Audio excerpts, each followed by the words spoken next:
Picture a loner boy yearning to make contact with aliens and a popular girl wishing for ghosts to be real, but coincidentally their worlds end up colliding and their wishes come true. Having immersed themselves into the world of paranormal and supernatural phenomenons, our lovebirds must work together to survive in this funky new world. Opening on Momo Iace arguing with her boyfriend. Annoyed that her boyfriend continues to hound her for money, but when her boyfriend asks for Momo to offer up her body, Momo fires off a roundhouse kick. Having blocked the kick, the boyfriend retaliates by kicking Momo away, leaving Momo on the ground as he breaks up with Momo, seeing as she isn't useful to him anymore. In class, Muko and Miko scold Momo for choosing such a dreadful boy to be her first boyfriend ever, but Momo defends herself by saying that her ex-boyfriend resembled her dream date, Ken Takakura. Momo cries that she loves masculine men, but her friends ask Momo to stop dreaming. That day, Momo stumbles through the school hallways, suddenly stopping in front of a class where she sees Akaran being bullied by his classmates. But before the bullies can escalate things, Momo decides to stand up for Akaran and sit beside him. Having deterred the bullying, Momo asks what Akaran is reading, but getting bored, Momo decides to leave the scene. Later that day, Momo continues to storm through the hallways, suddenly noticing Akaran calling out to her, but seeing as Akaran has misinterpreted her kindness as some sort of love confession, Momo clarifies that she doesn't have any feelings for Akaran. Luckily, Akaran shows off the magazine he was reading earlier regarding the discovery of extraterrestrial beings on Mars, asking if Momo is a fan as well. Sadly, Momo states she could care less about UFO or aliens. Akaran continues to rant about UAPs and Japan's preparation for a space war, but Momo begins to leave. When Akaran tries spilling more information on Momo, Momo gets pissed, stating that her recent breakup is souring her mood, crying that Akaran's geekiness is the reason he doesn't have friends, only to fling his magazine aside. As Momo leaves the saddened Akaran, Momo realizes she may have said too much, immediately apologizing as she hands Akaran his magazine back. Momo admits that she does believe in ghosts, but Akaran begins to giggle, stating that ghosts don't exist, causing the two to despise each other. Momo reveals that her grandma is a spirit medium, asking if Akaran has ever seen an exorcism where the victim convulses, but Akaran simply plays it off as the victim having an illness. Momo fires back by demanding to know what proves aliens exist, but as the two continue to bicker, Muko and Miko stumble onto the two, glad to see Momo is getting over her breakup. Momo states that if she can prove ghosts exist, she demands Akaran serve her as a gopher, something that Akaran agrees to, as he states he'll make Momo serve him when he proves aliens exist. That night, Momo heads to the abandoned Nagi General Hospital, having been instructed by Akaran to head to the top floor and call for a UFO to abduct her. Momo is freaked out by the rundown location, wondering what sorts of things these aliens will do to her once abducted, but Momo gets weirded out hearing that Akaran may have been abducted in the past, but his memories seem to have been wiped. As for Akaran, he's seen visiting an abandoned railway tunnel as instructed by Momo, boldly heading over some guardrails as he declares he'll prove ghosts don't exist. With some teasing from Momo, Akaran soldiers on into the dark tunnel, but Akaran gets furious hearing that Momo has never met a ghost before. Momo reminds Akaran that her grandma is a spirit medium and that her grandparents mean a lot to her, seeing as her parents are never around, something that makes Akaran feel sorry for Momo. Momo adds that her family is quite weird, having been forced in her younger years to uphold rituals on her way to school for good luck, but naturally such a thing caused her to be bullied by the kids her age. But worst of all, the boys she liked made fun of her. Momo remembers blaming her grandma for making her feel so outcast, feeling bad that her relationship with her grandma grew distant since then. It's also the reason Momo believes in ghosts so much as she wants to defend her grandma's beliefs. Momo had realized that she hated the fact that the boy she liked didn't believe in ghosts, and in turn her grandma, something that Momo refuses to compromise on, especially since her grandma did so much to raise her. But having said too much, Momo asks why Akaran believes in aliens. Akaran states that he doesn't have any solid reason like Momo to believe in aliens, but having discovered some bloody footprints leading up to him, distracting himself by pointing out how easy it is to speak to Momo over the phone. Slowly getting freaked out, Akaran checks behind him for any ghost, but upon turning back into the tunnel, Akaran stumbles onto the ghost of Granny that morbidly offers to do kinky things to Akaran. Terrified, Akaran sprints back through the tunnel, reporting to Momo that he found a ghost. But as Akarin continues towards the exit of the tunnel, the exit suddenly seems more distant than before. When Akarin turns to check on the ghost granny, the entire tunnel turns red, hearing from Momo that the Turbo Granny ghost is a creature you should never lose to in a race, seeing as you'll be cursed if you lose. As the granny sprints after Akarin, it easily catches up to him, forcing Akarin to hang up on Momo, scaring her. Rushing to check on Akarin, Momo instead notices some flashing lights, only to notice 3 businessmen staring at her. With Momo attempting to flee, she's ultimately captured, waking up bound to a chair only to hear the 3 businessmen utter that they are Serpoians from the planet Serpo. Momo is shocked to be speaking to aliens, but gets annoyed seeing as they ripped her clothes off of her, demanding to be set free. The alien Rokiro reveals that their species reproduces by cloning and doesn't house any females, stating that they want to reclaim their former glory by mating with a human, unveiling a mechanized serpent that horrifies Momo. Momo declares that her first time will be reserved for Kin Takakura, but as the aliens hold Momo down, they begin arousing Momo by tampering with her brain waves using psychokinesis. The aliens are impressed that Momo is resisting their arousal, but as the aliens try to force themselves onto Momo, they suddenly hear a ring from Momo's phone. As one of the aliens picks up the call, Turbo Granny can be seen emerging from the phone, immediately dispatching one of the aliens. It's revealed that Akarin had been cursed by Turbo Granny and seems to be struggling with control over his new body. But as Turbo Granny takes back her body, we see the aliens unveiling their true form. Revealed to be disturbing frog-looking monsters, one of the aliens attempt to bind Turbo Granny with their psychokinesis, but Turbo Granny simply speeds up dispatching another alien. When Granny hunts down the third, she is ultimately caught and flung into a nearby wall. But with Akarin able to temporarily gain control of his body, he's annoyed that he never was able to make contact with aliens even when he was a young boy calling out to them. Akarin was bullied due to his beliefs, but having met Momo, Akarin was shocked she was the first to ever believe in him, crying that he won't let anyone hurt her. As Akarin begins accepting Turbo Granny into his body, he slowly begins to morph, but having been slammed into the wall by the alien again, Akarin's transformation is halted. Turning to Momo, the alien declares it'll make their session quick, resuming its telekinesis to arouse Momo. Momo suddenly remembers the moment when she had argued with her grandma. When Momo had told her grandma about the boy she liked bullying her, her grandma had asked Momo to tense her abs and fire off some chi from her head to scare away the bad spirits. But having been reminded of the boys bullying her, Momo had run off blaming her grandma for her bullies. In the present, Momo is in a daze, heeding her grandma's advice, choosing to flex her abs only to surprisingly break free from her chains. Akarin cries that Momo is using psychic powers, powers that even disrupt the alien psychokinesis, but seeing her newborn powers, Momo declares that her grandma was right all along. Sending out a flying kick, Momo is reminded of her ex-boyfriend, officially dispatching the third alien as it's sent flying into its UFO. As the area around her begins to fall apart, Momo searches for Akarin, only to notice Turbo Granny has taken over his body.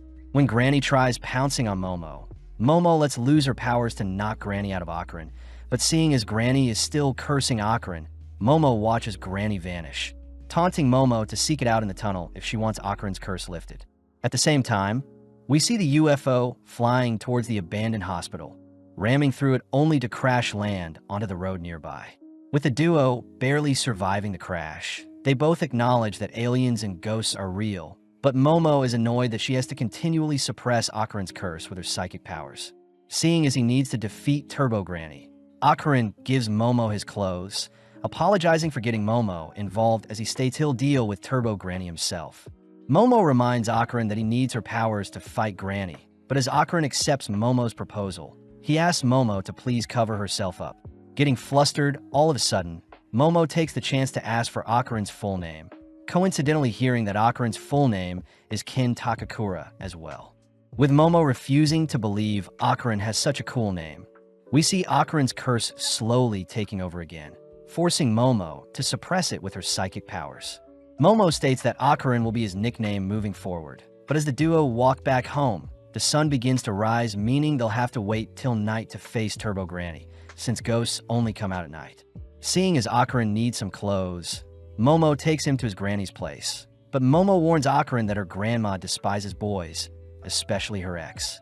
As the two enter the property, Akaran passes by a torii gate that suddenly ignites his body. But seeing no other choice, Momo tosses Akaran into a nearby river with her powers. Seeing as the gate had a protective totem on it, Momo apologizes, removing the barrier only for Akaran to safely enter the property. As the duo enter Momo's home, they head upstairs where Momo begins to change, but seeing as they broke line of sight, Momo orders Akaran to face a wall while she changes. That way she can still suppress Akaran's curse. Having changed into a fresh fit, Momo tosses Akaran one of her jackets, but Momo wonders how Turbo Granny cursed Akaran. Realizing something, Akaran checks his pants, realizing that his reproductive organ is missing, something Momo is curious to verify. Denying Momo access, Akaran gets changed, admitting that he only started talking to Momo since he had never had a friend before, and it seemed that Momo would be his best bet at first. Akaran admits that Momo lives a far different life than his, apologizing for getting Momo involved with such dangerous things. But Momo gets annoyed at Akaran for assuming how she feels. Momo states that Akaran has no friends because he pushes everyone away, something Akaran does not deny. But luckily Momo is happy to continue being Akaran's friend even after his curse is resolved, something that makes Akaran tear up. Embarrassed Akaran calls Momo ugly, something that pisses Momo off. But before the two can brawl, they both hear a doorbell. Akaran wonders if Momo's grandma is home, but Momo reveals that she's never heard such a doorbell noise before, realizing that a spirit must have entered their property, and it's because they removed the talisman protecting them. Seeing as they need to reinstate the barrier, the duo sneak out the back door, both peeping to see who's at the front door, but no one is there. Akaran takes note of the cloudy sky, only for the surrounding land to be encased in stone, stopping any escape. The duo realizes that they can't reattach the talisman, seeing as the torii gate had been encased in stone as well. But upon inspecting the talisman a little more, Momo suddenly notices blood dripping from her nose. Right on cue, Akaran cries out in pain, having a nose bleed as well. But as Momo scans the perimeter, she notices a black fog has covered the surroundings. In the sky, a spirit declares that it has found our duo, uttering that a promise has been broken, clapping its hands only to send out a burst of wind. Seeing the spirit firing off a punch, our duo leap to evade, watching as the spirit smashes the talisman into the nearby wall. Terrified, the duo run for dear life, both flung beside the nearby house, only to continue fleeing from the spirit's attacks. Hiding behind the house, Akaran recognizes the spirit as the Flatwoods Monster, an alien that is commonly 3 meters tall and have been seen in the prefectures of Yamanashi, Japan. Momo wonders if there is a link between spirits and aliens, but seeing the monster spitting out the black fog, Momo states that she can't use her full powers while suppressing Akaran's curse. With Akaran's curse spiking again, the duo flee from their hiding spot, seeing as the monster smashed the area they were in while searching for them. As Momo suppresses the curse, Akaran takes note of the state of Momo's home, realizing that he can't stand idly by and watch the monster wreak havoc anymore. Akaran asks if Momo can partially release the curse, both suddenly forced to relocate, seeing as the monster has discovered them again. But Akaran cries for Momo to continue suppressing Turbo Granny's mind control, whilst allowing the physical enhancements through.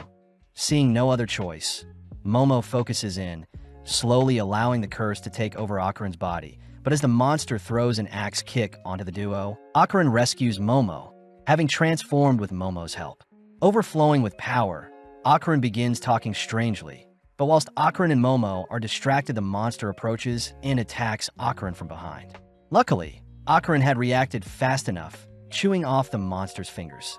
With Akaran and the monster face to face, Akaran suddenly begins coughing up blood, allowing the monster to get the upper hand, stomping Akaran into the ground. But Momo reacts quickly to rescue Akaran from his daze. Having reverted back to his human self, Akaran says his body can't handle the curse. But as the two observe the monster, they suddenly realize that the monster is performing sumo wrestling moves, wondering if they can defeat it by having its hands touch the ground.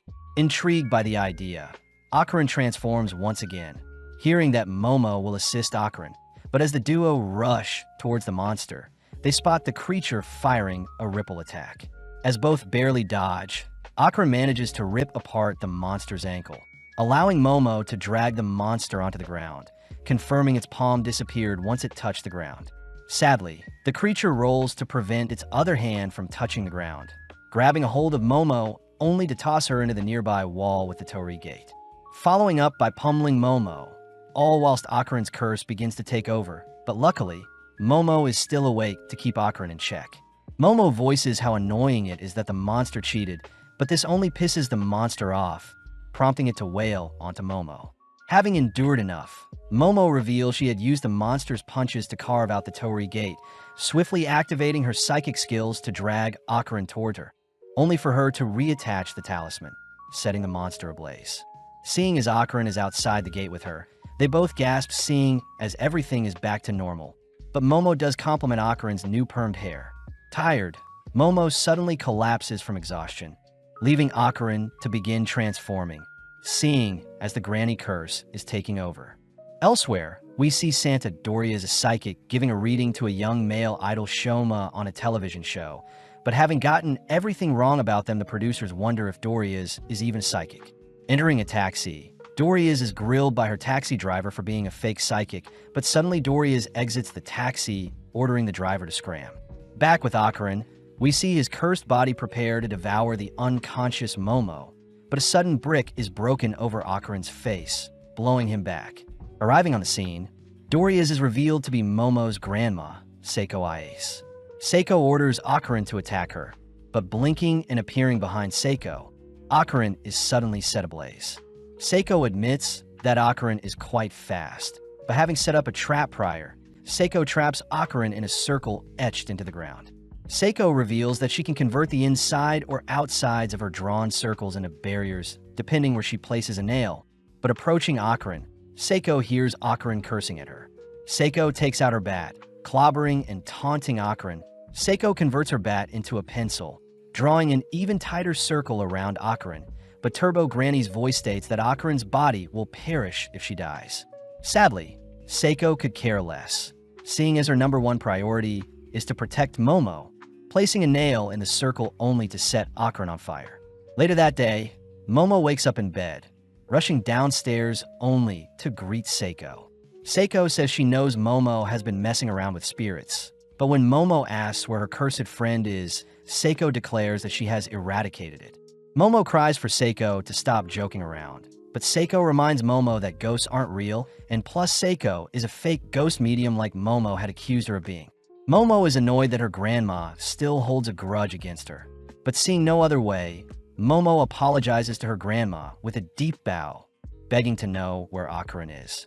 Hearing Seiko reveal Akarin is in the main shrine, Momo bolts towards the location, pleading for Akarin to be okay, but upon opening the shrine doors, Momo spots Akarin nonchalantly enjoying a rice ball. Slamming the door, Momo is embarrassed she was worried for Akarin, but suddenly Seiko appears, teasing Momo for being into geeks. Seiko states that the shrine will suppress Akarin's curse, but leaving it will reawaken it. Momo takes the chance to fill Seiko in on Turbo Granny cursing Akarin and her newly acquired psychic abilities. But Seiko is impressed that Akarin is cursed by such a powerful creature.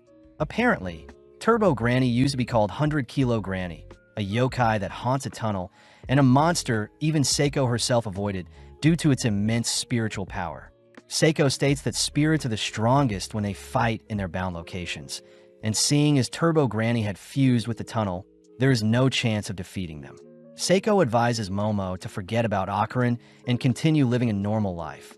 But Momo refuses to do such a thing, quoting Ken Takakura and stating such a man would never leave someone in need of help alone. Amused, Seiko teases Momo for loving Akarin, but seeing as she can't leave her granddaughter to face the spirit alone, Seiko advises Momo to draw the spirit out of the city. Since Turbo Granny is quite prideful when it comes to winning races, Seiko instructs Momo to draw Turbo Granny out of Kamigo City to weaken it, and this way Turbo Granny can be taken out. Momo wonders why Seiko can't just plaster some talismans around Turbo Granny's tunnel.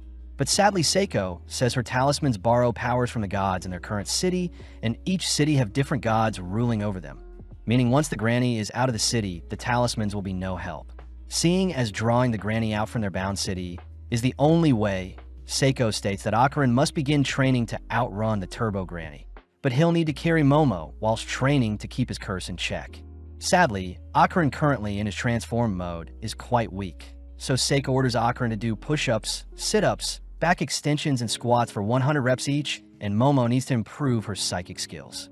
As Seiko heads to bed, Akarin mentions how young Momo's granny is, but Akarin also takes the chance to apologize for being so weak when facing the Flatwood monster, promising to repay the favor one day. Momo says Akarin is overthinking things, promising to always be there for him, something that flusters Akarin. Later that night, the news reported that all of Seiko's readings on Shoma were actually correct, but Seiko could care less. The next day, Akarin realizes he can't go to the bathroom without Momo watching him to suppress his curse. But Seiko asks Momo to explain how she is suppressing Akarin's curse in the first place. Momo reveals that she is able to sense and capture Akarin's aura with her hands, ultimately shrinking and subduing the curse.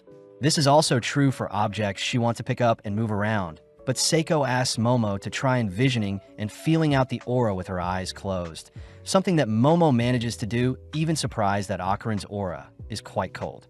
Sadly, it doesn't work very well as Momo has to relock onto Akarin, but having had enough, Akarin makes a dash for the bathroom. Momo stops Akarin from entering the front door, chasing Akarin down as she doesn't want a boy using her bathroom. But as the three rush towards a different bathroom, Akarin ends up relieving himself, all whilst Momo watches. Seiko utters that she suspects Momo's powers have most likely been sealed off, asking Momo to train alongside Akarin to further awaken them. But suddenly Turbo Granny's voice fills the surrounding area, as Seiko seems to be frozen in place with a nosebleed.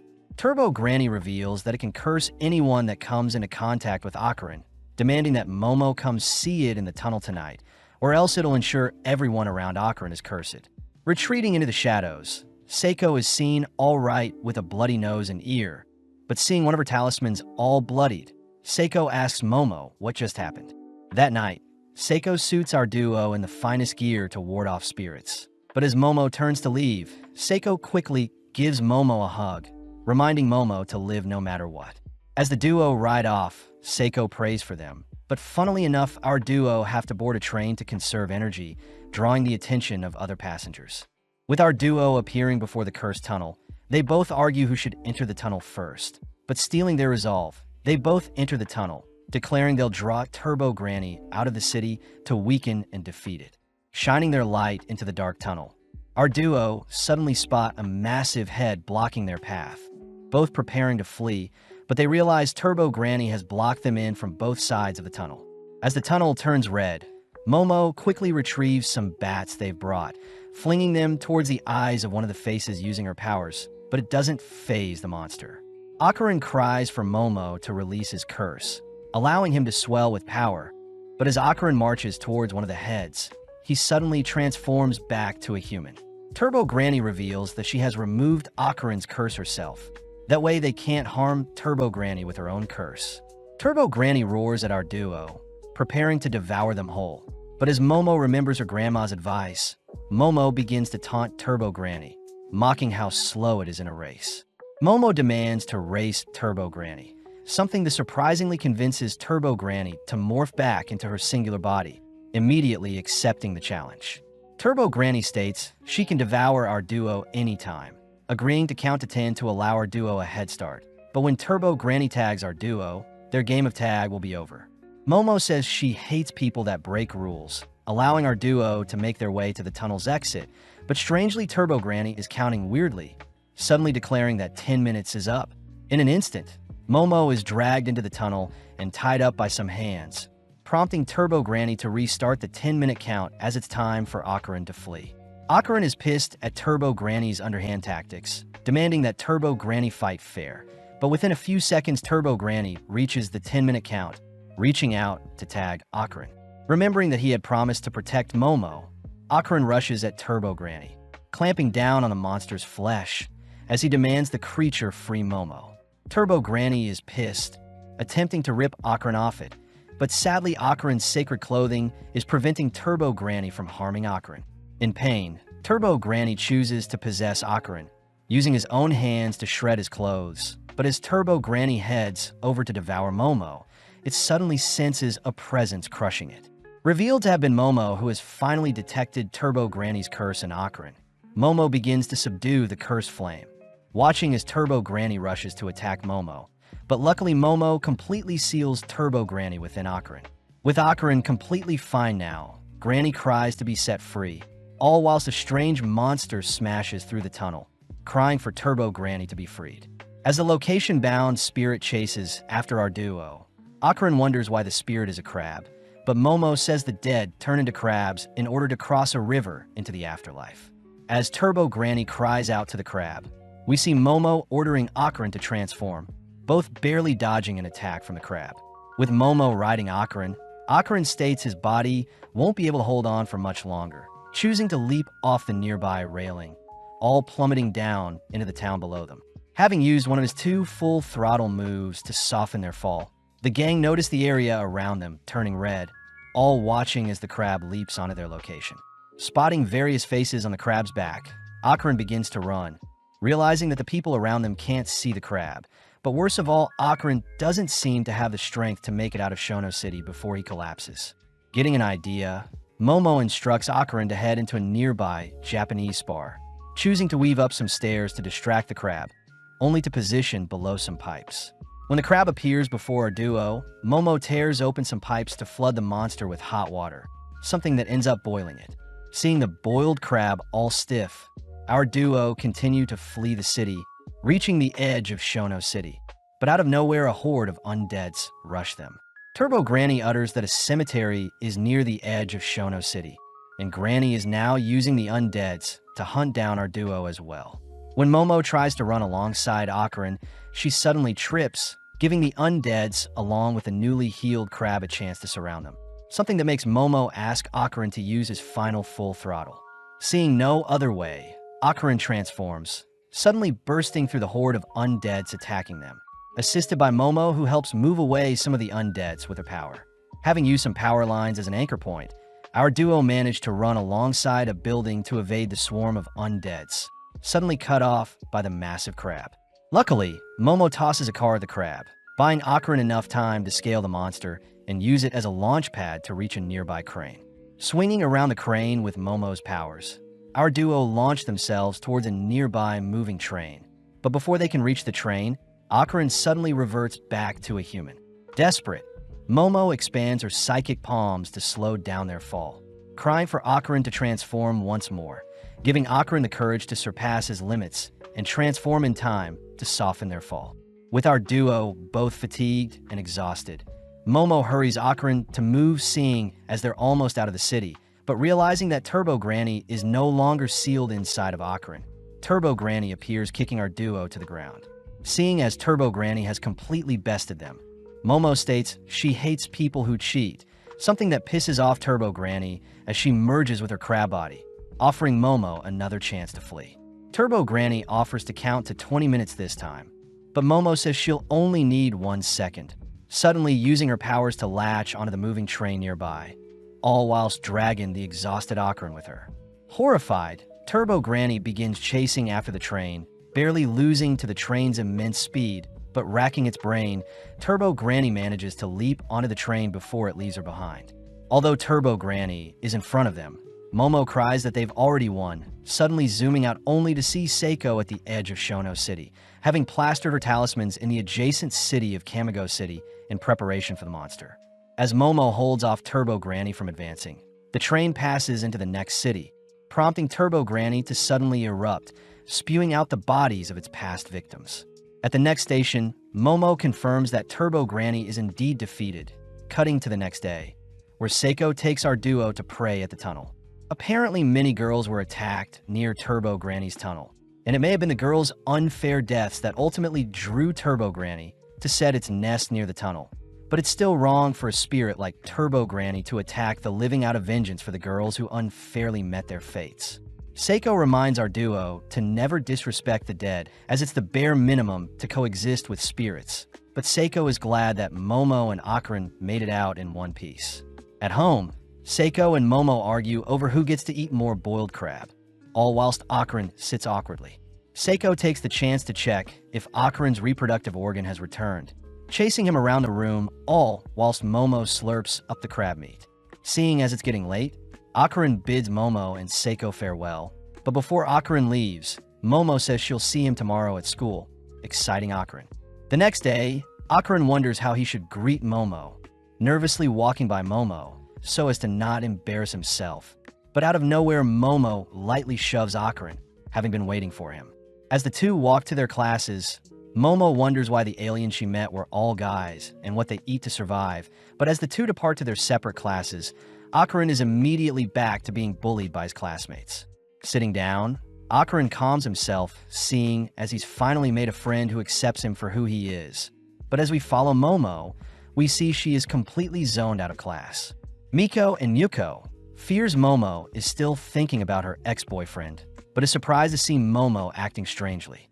In class, both Akarin and Momo yearn to speak to each other, both waiting out their classes only to accidentally pass each other squeezing through a horde of people. With both Akarin and Momo visiting each other's classes, funnily enough, they both barely miss each other, both wondering if the others dislike them. Seeing as their lunch break is almost over, they both reluctantly prepare to head back to class. But having not seen where they were going, they both bump into each other, accidentally touching lips. They both confess that they've been searching for each other, accidentally making the moment awkward as they wonder what they should say next, but out of nowhere Miku and Yuko cry that they just saw our duo kissing. Immediately the lovebirds defend themselves by insulting each other, ending their argument as they both storm back to class. But Akarin chooses to take a pit stop in the bathroom. When Akarin goes to relieve himself, he suddenly realizes something is missing, cutting back to Momo where her classmates all pester her over her new love interest. Out of nowhere, Akarin appears, signaling to speak with Momo alone, but still angry about their argument earlier. Momo refuses to leave her seat. As Akarin continues to beg, he admits he was wrong to insult Momo earlier, but Momo is still too stubborn to budge. Momo's friends are amazed at Akarin's persistence, but seeing Momo's cold demeanor, Akarin wonders if Momo truly cares about him, seeing as she refuses to speak to him when she is around her friends. That evening, Akarin wanders around the lockers in search of Momo, but having accidentally bumped into Arya Shirtoria, Akarin is caught off guard. Arya strangely utters that she knows Akarin is a kind person, all whilst Momo stumbles onto Akarin chatting with Arya. As Arya leaves with Tsubame, Arya begins mocking how pathetic Akarin behaved in front of her, something that pisses Momo off. Using her psychic powers, Momo smashes a metal bowl onto Arya, knocking her out. With Tsubame and Anzu checking on Arya, Akarin prepares to help as well, but Momo grabs on Akarin. Momo says they should head home, glaring at Arya as she cries most girls aren't deserving of Akarin's attention. On the way home, Momo apologizes for being so stubborn earlier, admitting that their little kiss got her flustered. Seeing as they've made up, Akarin reveals that although they've defeated Turbo Granny, it seems his balls are still missing. Sitting down with Seiko, Akarin explains the situation, all whilst Momo laughs her head off. Needing to solve the issue, Seiko states they'll be peeping into Akarin's soul, taking out a mirror only to have Akarin plunge his feet into a water bath. With Momo retrieving a doll and a talisman, Seiko begins her ritual, first slapping Akarin with a paper fan only to order for the spirit within Akarin to leave. Sadly, nothing happens, but Momo declares that Akarin's aura briefly changed when he was smacked, prompting Seiko to order Momo to rip out the thing infecting Akarin's soul. As Seiko smacks Akarin once more, Momo pulls as hard as she can, all turning to face the doll, only to notice the talisman beside it turn red. In an instant, the doll flees the scene, forcing our trio to chase after it, but needing a faster way to track it down, Momo closes her eyes only to reach out to the doll's soul. Seeing as the doll was hiding in a closet, Momo smirks at the adorable doll cursing at them. But when Seiko inspects the doll, she states that Turbo Granny is inside the doll. Apparently before Turbo Granny was incinerated by Seiko's talismans, it had converted into its astral form and hid inside of Akarin's soul in hopes of retrieving its full strength one day. Sadly, Momo states that they have no intentions of allowing Turbo Granny to return to its full strength, but Turbo Granny throws a fit, stating that she'll snap everyone's bones. Akarin threatens to eradicate Turbo Granny if it doesn't return his balls, but Turbo Granny states that if she perishes, Akarin will never get back what he wants. Turbo Granny tries, ordering Akarin to slay Seiko and Momo, but out of nowhere Akarin transforms, confusing Momo, seeing as Akarin shouldn't be cursed anymore.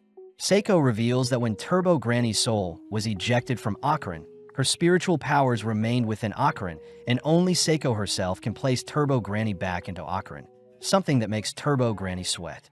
As Seiko slaps up Turbo Granny, Akarin reverts back to his human form, uttering that he was able to transform when he felt angry. Seeing as Turbo Granny is basically useless, Momo begs Turbo Granny to give back Akarin's private parts, knowing that Turbo Granny is actually a kind spirit, having felt sympathy for the girls that passed away, unfortunately, near her tunnel. Giving in, Turbo Granny declares that she no longer has Akarin's balls, having dropped them somewhere. Turbo Granny utters that Akarin's belongings should be covered in gold and are 5 centimeters in diameter.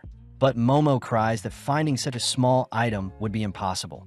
Unfortunate since the balls are dense in spiritual energy and may attract other spirits and yokais. Turbo Granny says the spirits may use the ball to revive themselves, pissing off Momo as it's all Turbo Granny's fault for losing the balls, prompting the gang to return home. Seiko says she'll ask around for any lost balls, reminding Akarin to keep his new powers in check, only to cut to the next day, where Akarin's classmates ask Akarin if he is dating Momo. When Akarin says he isn't, the boys ask if Akarin can introduce them to Momo, seeing as she is their type. Realizing that the boys are spreading rumors about Momo, Akarin gets furious, suddenly transforming only to grab one of the boys by the collar. As the boys crumble in comparison to Akarin's strength, they beg to be let go, snapping Akarin out of his daze. Rushing to his table, Akarin tries calming down with some reading, only to realize Turbo Granny had snuck into his bag. Instantly running towards a secluded place, Akarin demands to know why Turbo Granny is at school with him. But Turbo Granny tries beckoning Akarin to allow her into his body, and in exchange, she will help him control his powers.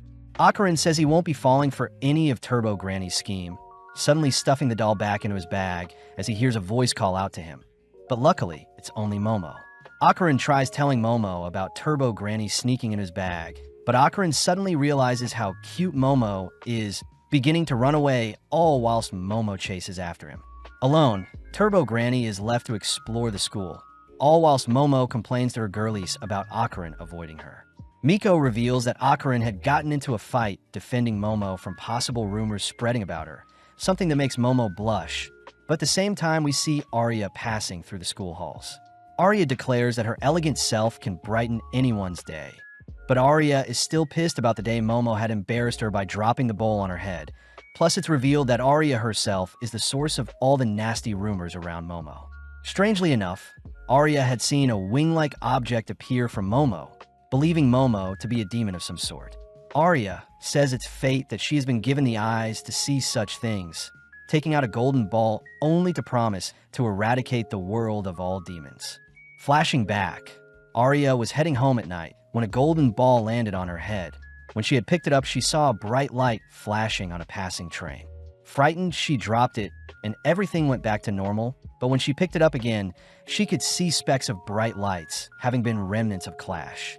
At school, Arya thanks Tsubaim and Anzu for bringing her a Bible and a cross. But as her friends get tired of Arya's weird antics, Arya suddenly rushes to open a nearby window, demanding to know who the woman in the red dress is. Sadly, Arya's friend can't see anything, watching as Arya begins acting weird again, only to begin flirting with boys who notice her acting strange as well. With Turbo Granny watching everything transpire, we cut to the rooftop where Momo and Akarin have lunch, but Momo asks why Akarin is avoiding her gaze. Momo also demands to know why Turbo Granny is with them, preparing to have a brawl with the doll. But as Akarin holds back Turbo Granny, he utters that Turbo Granny had noticed a strange lady at their school. Turbo Granny says she was looking for the golden ball around the school, seeing as a human could have picked them up, and since humans may be attracted to shiny gold things, the person that picked it up will probably awaken their spiritual powers upon coming into contact with the dense magical ball. Sadly, having spiritual powers puts them at risk as spirits may attack them, something that alerts Momo and Akarin. In class, Arya continues to fondle the golden ball, wondering if she could defeat Momo's demonic powers alone. But as Arya checks on the lady in the red dress, she notes how it's getting ever so close to her. With the school day ending, we see Akarin meeting up with Momo, but out of nowhere Arya appears, asking to speak with Momo privately. Having no choice, Momo heads off with Arya, all whilst Turbo Granny tells Akarin that Arya is the one in possession of the golden ball.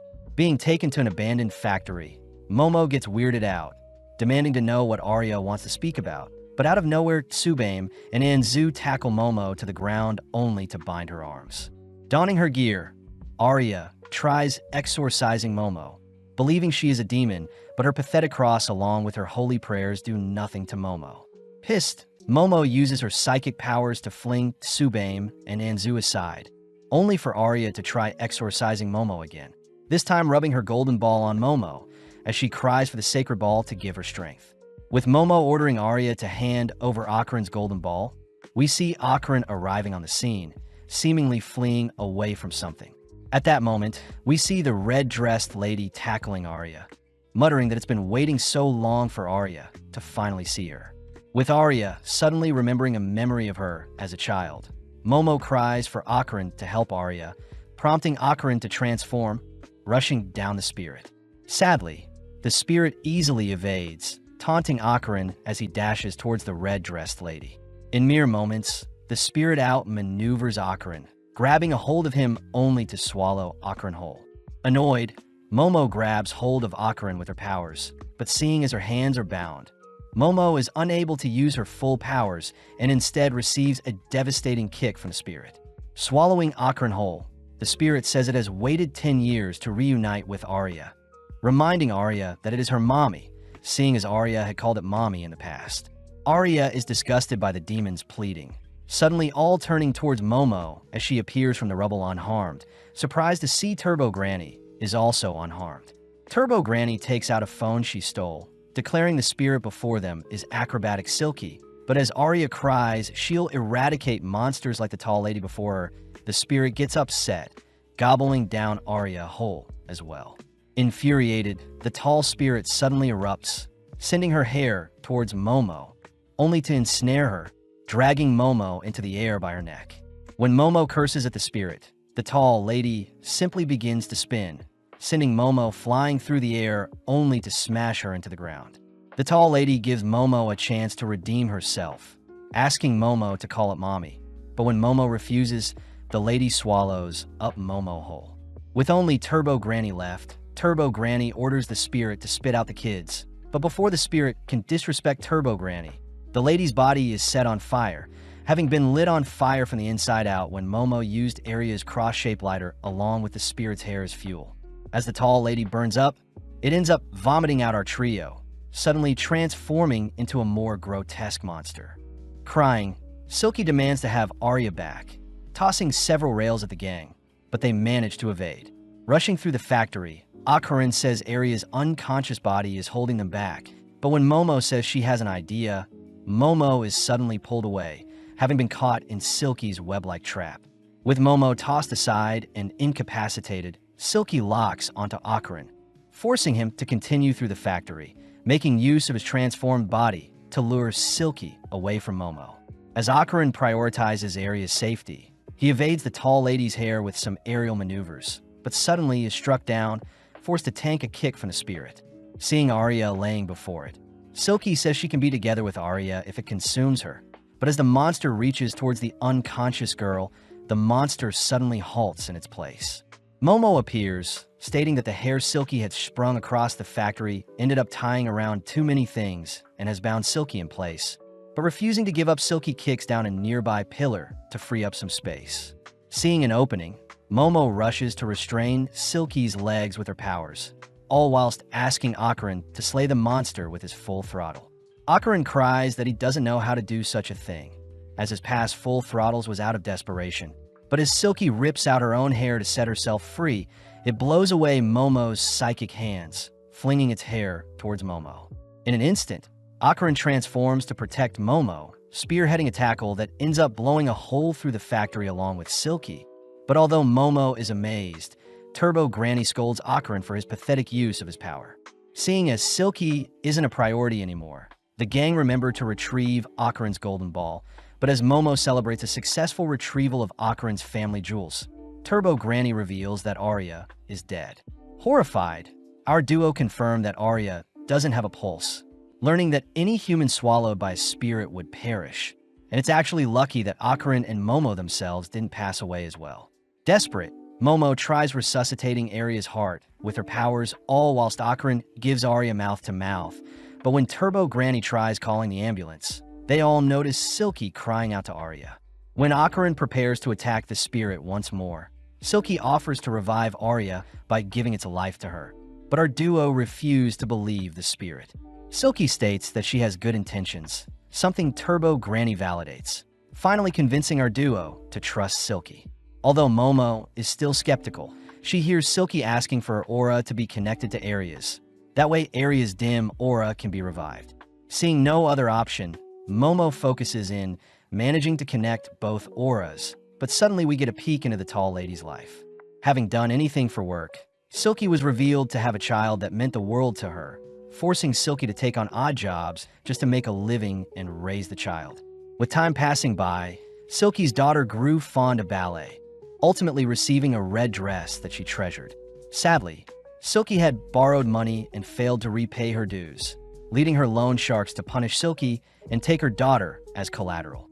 Pissed, Silky had frantically tried chasing after the loan sharks, but with her wounds getting the best of her, Silky passed away soon after. Flung into another world, Silky danced mindlessly at her cruel fate, feeling lifeless, especially since her reason for living was no longer with her. One day, while Silky was roaming around as a spirit, a young Arya had called out to her, mistaking Silky as her mother, but Arya's father reminded Arya that her mother had passed away.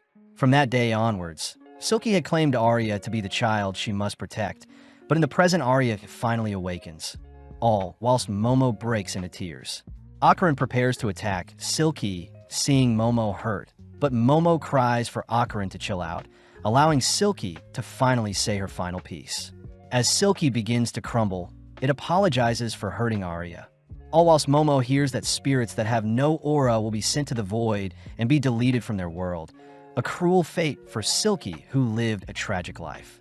Hearing all of this, Arya questions her life, watching mindlessly as Silky wishes to spoil her child one last time, apologizing for being a terrible mother.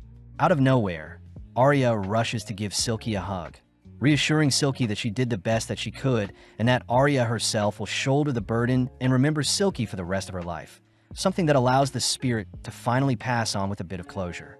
As the gang head home, they indulge in some somen noodles, all whilst Ocaran is amazed at the lineup of girls in front of him. Momo starts off by apologizing for dropping the bowl on Arya's head, but Momo demands Arya apologize to Ocaran for thinking so lightly of him. Arya clarifies that she hates Momo because she is a demon, annoying Momo as she tries to clear things up, but Arya points out how youthful Seiko is, plus Ocaran transformed into a demon as well. As the girls slurp down the noodles, they continue to bicker, but before Arya takes her leave, she wonders why Ocaran protected her when she was dead. Ocaran simply says it's human to protect others in need, something that makes Arya realize Ocaran is still human after all, running off as she feels taboo for falling for a demon like Ocaran. Comedically, the gang decide to play some baseball in order to reattach Ocaran's golden ball. But the question is, where is Ocaran's second golden ball? At school the next day, Momo hears that Ocaran doesn't have access to a computer to help with their search. But before Momo can schedule plans to meet during lunch or after school, Ocaran apologizes, seeing as he'll be busy all day. During lunch, Momo decides to eat with her girlfriends, finding it suspicious that Ocaran is busy all of a sudden. But as Momo heads to buy some juice, she wonders if she should check on Ocaran just in case. Out of the corner of her eye, she spots Ocaran on top of Arya. But as we flash back to a few minutes ago, we see Ocaran is busy because he wants to train his body for any future fights. Seiko had given Ocaran instructions to train his body, motivating Ocaran to train hard in order to protect Momo, but out of nowhere Arya had asked to speak with Ocaran.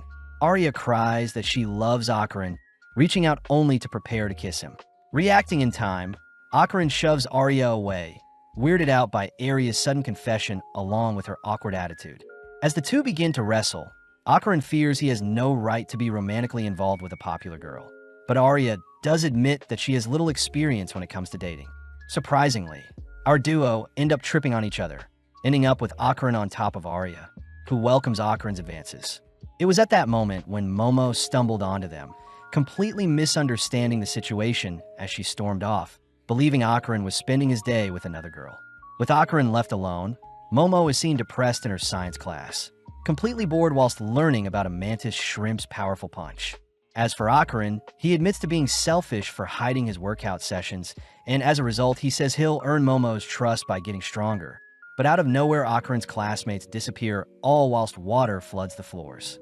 Heading outside, Akarin sees Arya is still with him, both freaked out by the blacked-out windows. At the same time, Momo is seen alone as well, annoyed by the rising water levels on the ground. But Momo is more worried about Akarin and his safety. Suddenly sensing something approaching, Momo hides, only to see a strange dinosaur roaming the hallways. When Momo tries to reposition herself to get a better look at the creature, she accidentally creates a ripple in the water she's standing in, signaling to the dinosaur her position. Locking onto Momo's position, the creature releases a beam breath attack, instantly shredding the area around it only to leave once the area has been decimated. Luckily, Momo is unharmed, having ducked below the beam. But cutting back to Akarin, he reveals that he had experienced something similar before, having been caged in by stone walls, and the only way to escape is to defeat the boss. Arya is surprised to hear that aliens exist, but out of nowhere, a strange mantis shrimp monster appears before them, suddenly rushing our duo as it cries out for Chiquitita. Evading the mantis shrimp's attack, Akarin had transformed to save Arya. But as Akarin prepares to brawl with the mantis shrimp, he is suddenly pressed into the ground by some Serpoians using their telekinesis. Arya tries, ordering the aliens to vanish, but with a wave of their hands, the Serpoians knock Arya back, revealing that it was them who created the black veil over the school to only allow those with high spiritual power through. The Serpoians reveal that they are after Akarin's powers, and they want to experiment on Akarin to harness his curse, forcing Akarin to give in as the Serpoians' psychic powers are seemingly preventing Akarin from transforming. As the aliens raise Akarin into the air, ready to experiment on him, some strange hair suddenly wrap around the aliens, followed by a torrential gust of wind revealed to be Arya transformed, having taken on Silky's ballet fighting style. Having knocked down 2 of the 3 Serpoians, Arya quickly covers her eyes, seeing as Akarin is basically naked, but Arya turns around realizing a single Serpoian and the mantis shrimp are working together. As the shrimp attacks Arya chooses to ignore the shrimp, running along the wall only to target the lone Serpoian, but Arya is caught off guard when she is blown back by the alien's telekinesis. The shrimp is annoyed to have been caught in the crossfire, but as Arya makes note of the alien's powers, she continues to dance around the shrimp's advances. As Akarin searches the classrooms for spare clothes, he gets blown back by the shrimp's attack, impressing Arya, but when the Serpoian launches another telekinetic blast, Arya simply hides behind the shrimp to evade. Arya wonders if the shrimp is in love with her, taunting the creature whilst avoiding its attacks. But retaliating, Arya fires off a roundhouse kick only to catch the creature with a direct uppercut kick, pinning the monster into the ceiling. When Arya turns to face the lone Serpoian, she is suddenly flung into the nearby wall, having underestimated the alien's powers, but having bought enough time. The Serpoians all reveal their true forms, all whilst the mantis shrimp seems to have fully recovered. Arya tries cursing at the aliens, but is blown through a wall when struck by the shrimp's punch. But as Arya writhes in pain, Akarin suddenly calls out to them. Akarin covers up his private parts, slowly waddling over to Arya's position only to transform whilst naked. Sadly, the Serpoians simultaneously pin Arya and Akarin down with their telekinesis, completely negating their transformations. But seeing as the Serpoians can't move, they have the shrimp bash Akarin's head in. Surpassing his limits, Akarin manages to transform and headbutt the shrimp away, but it's revealed that Momo was the one that helped weaken the alien's telekinesis. Pissed to see there are Serpoians in front of her. With it being a 3-on-3 match, Akarin and Arya transform ready to attack, but Momo gets flustered seeing Akarin is still naked, all suddenly pinned down by the Serpoian's telekinesis. The Serpoians take the chance to wake up the mantis shrimp, artificially injecting the monster with power, only for the mantis shrimp to suddenly evolve before their eyes. In the blink of an eye, the shrimp pummels Arya and Akarin with several punches, but before the duo can be knocked out, Momo comes to her senses, fighting off the Serpoian's telekinesis with her own psychic powers. Trying again, Akarin and Arya transform, prompting Arya to lead with an axe kick onto the shrimp, but the shrimp blocks only to send Arya into the ceiling. As the shrimp fires a devastating punch onto Arya, Akarin intercepts, rescuing Arya. Working together, Akron helps maneuver around the shrimp's speed, all whilst Arya nails the shrimp with several kicks. But this makes Momo jealous.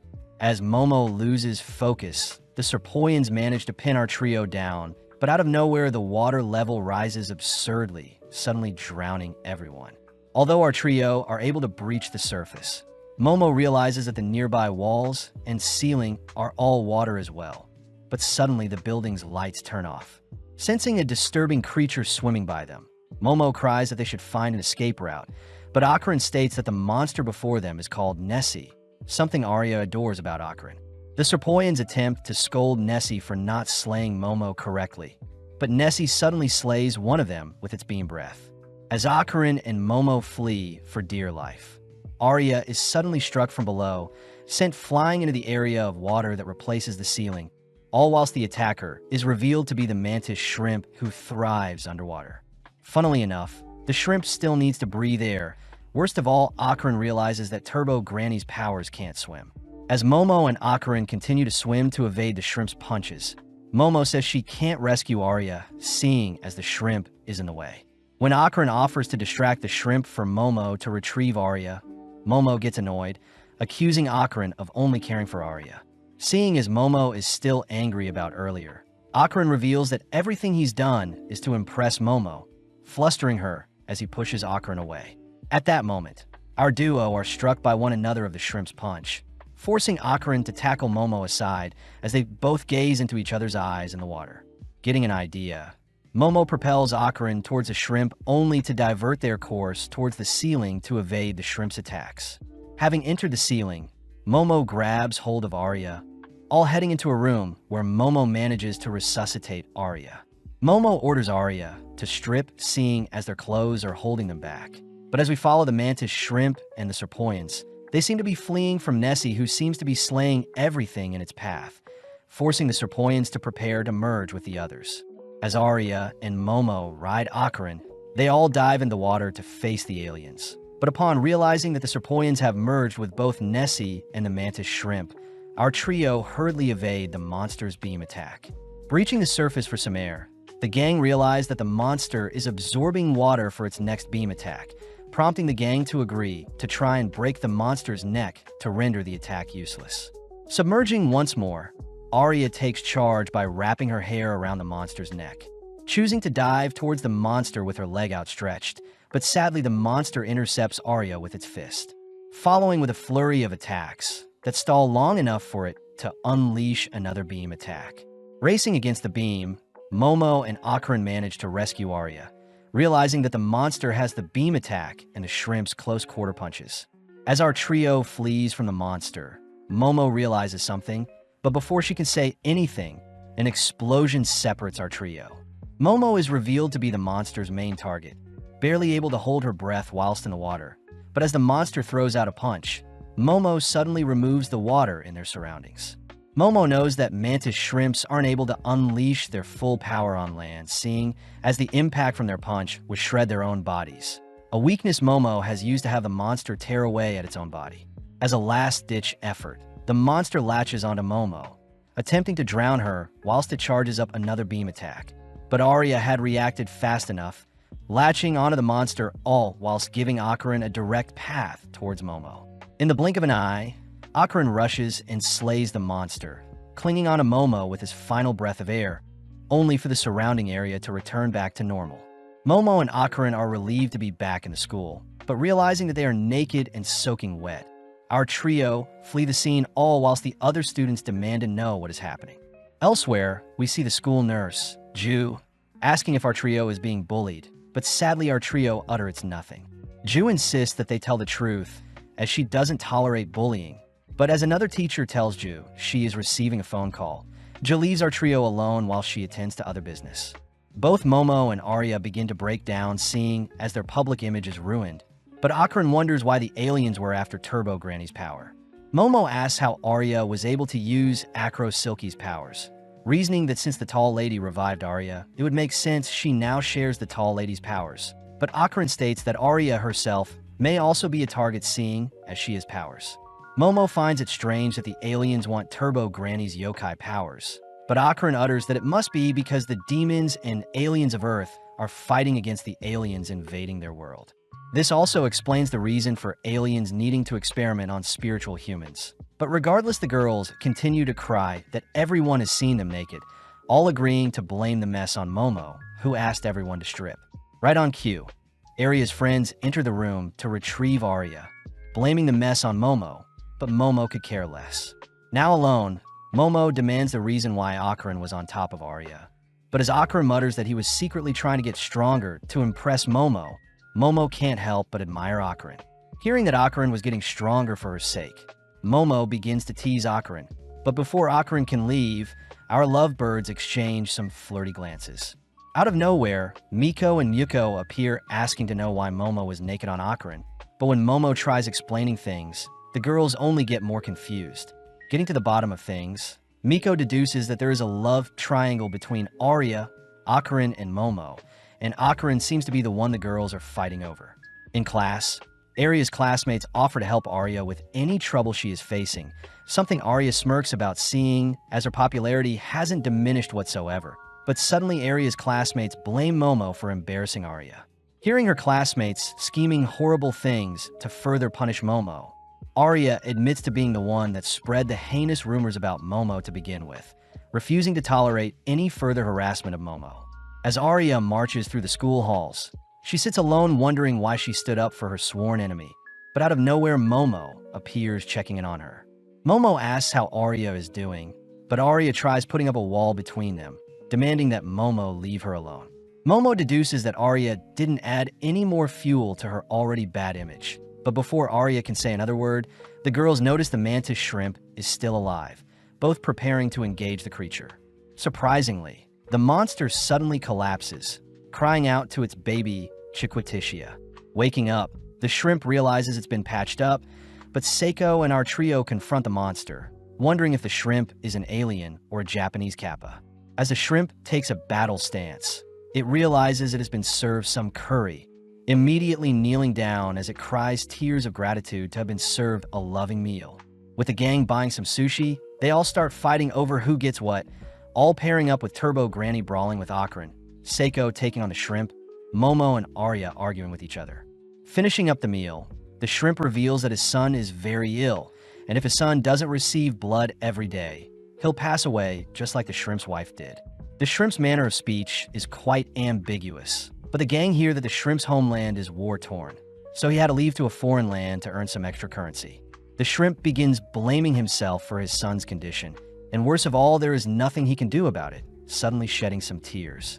Akron asks what he can do to help, wondering if he can hand over his private parts to help the shrimp get paid, and then the gang can simply attack and retrieve his private parts once the shrimp's family is taken care of. Momo refuses to allow Akron to be put in danger, but Arya sides with Akron's selfless offer, prompting both girls to begin arguing. The shrimp says he must get a proper job and not inconvenience our trio further, promising to never harm our trio, but before the mantis shrimp can leave, Seiko says the shrimp's blood stinks. With Seiko sniffing at the bandages wrapping the shrimp, Seiko takes out some milk, asking the shrimp to taste it, but surprisingly the shrimp utters that the milk is equivalent to the blood that runs through their body. Seiko reveals that the mantis shrimp's blood is similar to cow's milk, and seeing as the shrimp's issue can be resolved with milk, Seiko says she'll give the shrimp a cow to give it an infinite source of blood for his sick child. As the shrimp beams up a cow, he promises to repay the favor in the future, instantly disappearing from the skies. Back inside, our trio begs Seiko to buy them new school uniforms, but Seiko refuses. Momo says they are out of money and must resort to begging, but Akron points out it is the third time Seiko had bought them a replacement uniform. Seiko orders Momo to do an impersonation of Hiroshi Abe the comedian if she wants her uniform, forced to keep up the act as she answers the doorbell. But Momo suddenly greets Jean and Juji, Momo's childhood friend and first love. Akron is quite intimidated by Jin's handsome figure, but out of nowhere Jean bursts out laughing, weirding everyone out with his sporadic behavior.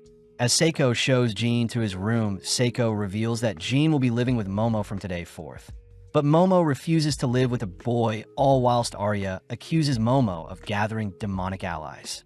Seeing as it's getting late, Arya heads home, leaving Akron to bid farewell as well. But before he leaves, he shyly wishes to see Momo tomorrow at school.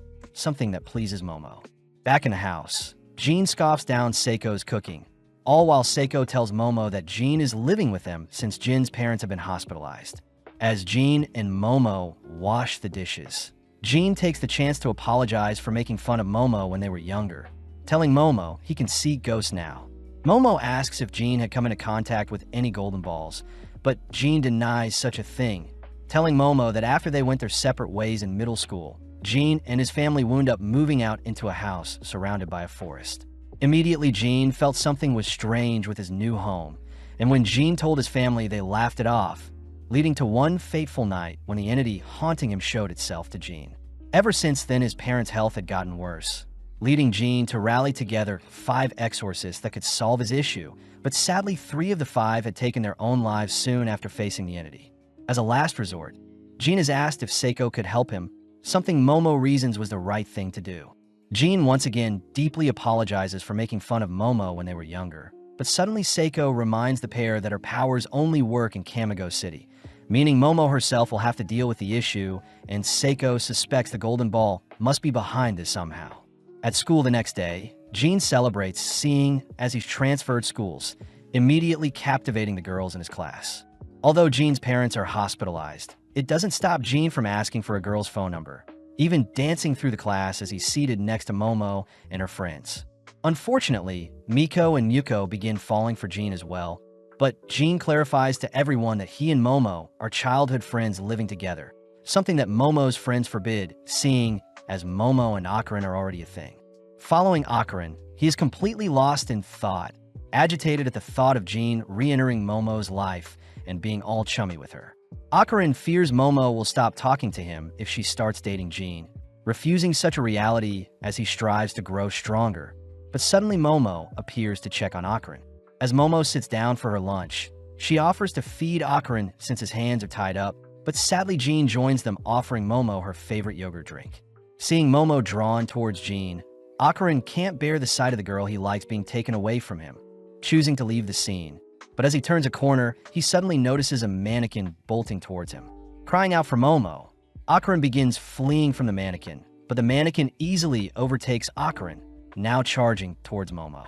Momo prepares to restrain the mannequin, but suddenly Jean tackles her to the ground, allowing the mannequin to leap over them, but Momo suddenly spots a golden ball attached to the mannequin. Seeing as Jean is refusing to let go of her, Momo has no choice but to grab hold of the mannequin with her powers, ultimately being dragged along with the mannequin, all whilst Akarin runs after them. Seeing as the mannequin has left the school, Akarin transforms, preparing to race after them, managing to catch up to the mannequin.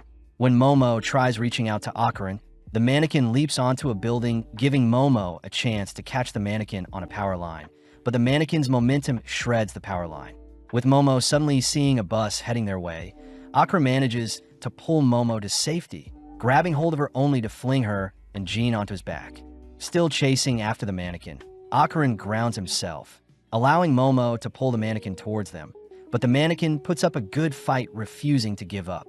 As the mannequin breaks apart, it manages to escape capture, only to reassemble itself, all whilst continuing to run away. Having lost sight of the mannequin, Akarin reverts back to his human form, all watching as Momo smacks her hands together, managing to guide our trio toward the junkyard. Sneaking inside, the gang spot the mannequin sprawled out on the ground, leading Momo to reveal she had retrieved the mannequin's heart when it split apart, and she had been punching the heart to locate the mannequin's screams. Momo demands to have Akarin's golden ball back in exchange for the mannequin's heart, but suddenly a voice calls to Teru, the mannequin before them. Freaking out, Teru rushes onto the pile of junk nearby, searching around for the voice only to unearth another mannequin he calls Hannah. Teru cries that he'll do anything to be together with Hannah, something that resonates with Akarin, as he hears Teru confessing his deepest desires to spend the rest of his life with her. Returning home, our trio begged to have Hannah stay at Seiko's home, and as for Teru, he promises to not act up as long as Hannah is safe. Momo also mentions how the gold ball she saw on Teru was simply a Christmas ornament. But as Momo prepares to set the table for dinner, Akarin can't help but get jealous seeing how flirty Jean is to Momo. Remembering how Teru spilled his heart out to Hannah, Akarin cries he won't lose Momo to Jean, but Seiko orders the boys to keep it down.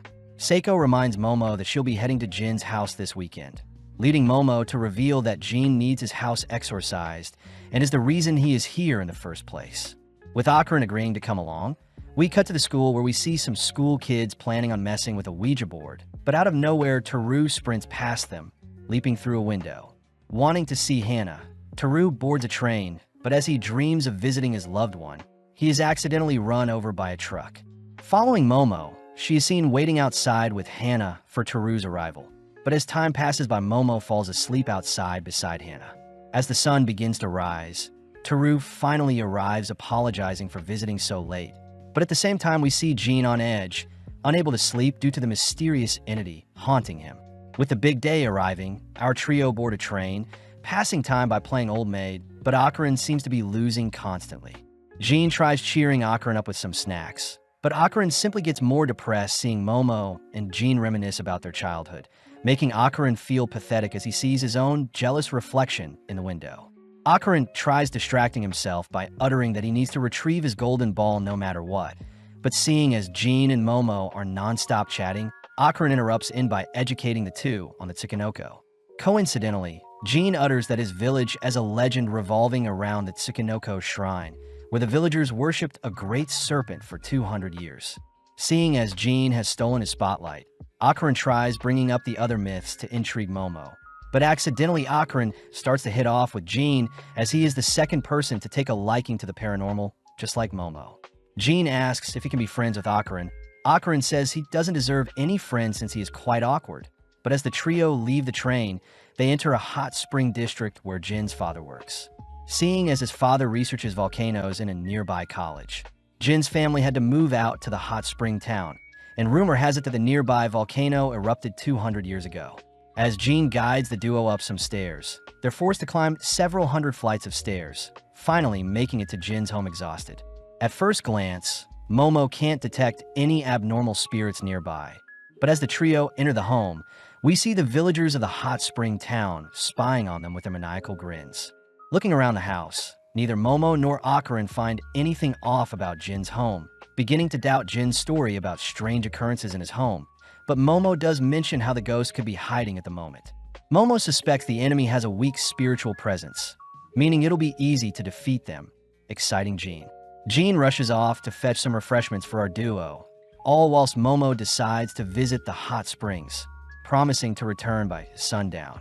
Seeing as the boys are alone, Jin asks to teach Akron soccer, showing off the basics to dribble and kick, but Akron gets embarrassed seeing how pathetic he is. Akron wonders if he can impress Momo with his new soccer skills by the time she gets back. But as Akron continues to train with Jin, Jin suddenly asks if Akron loves Momo. Following Momo, she indulges in the hot spring, having intentionally left the boys alone seeing as Jin is Akron's first male friend.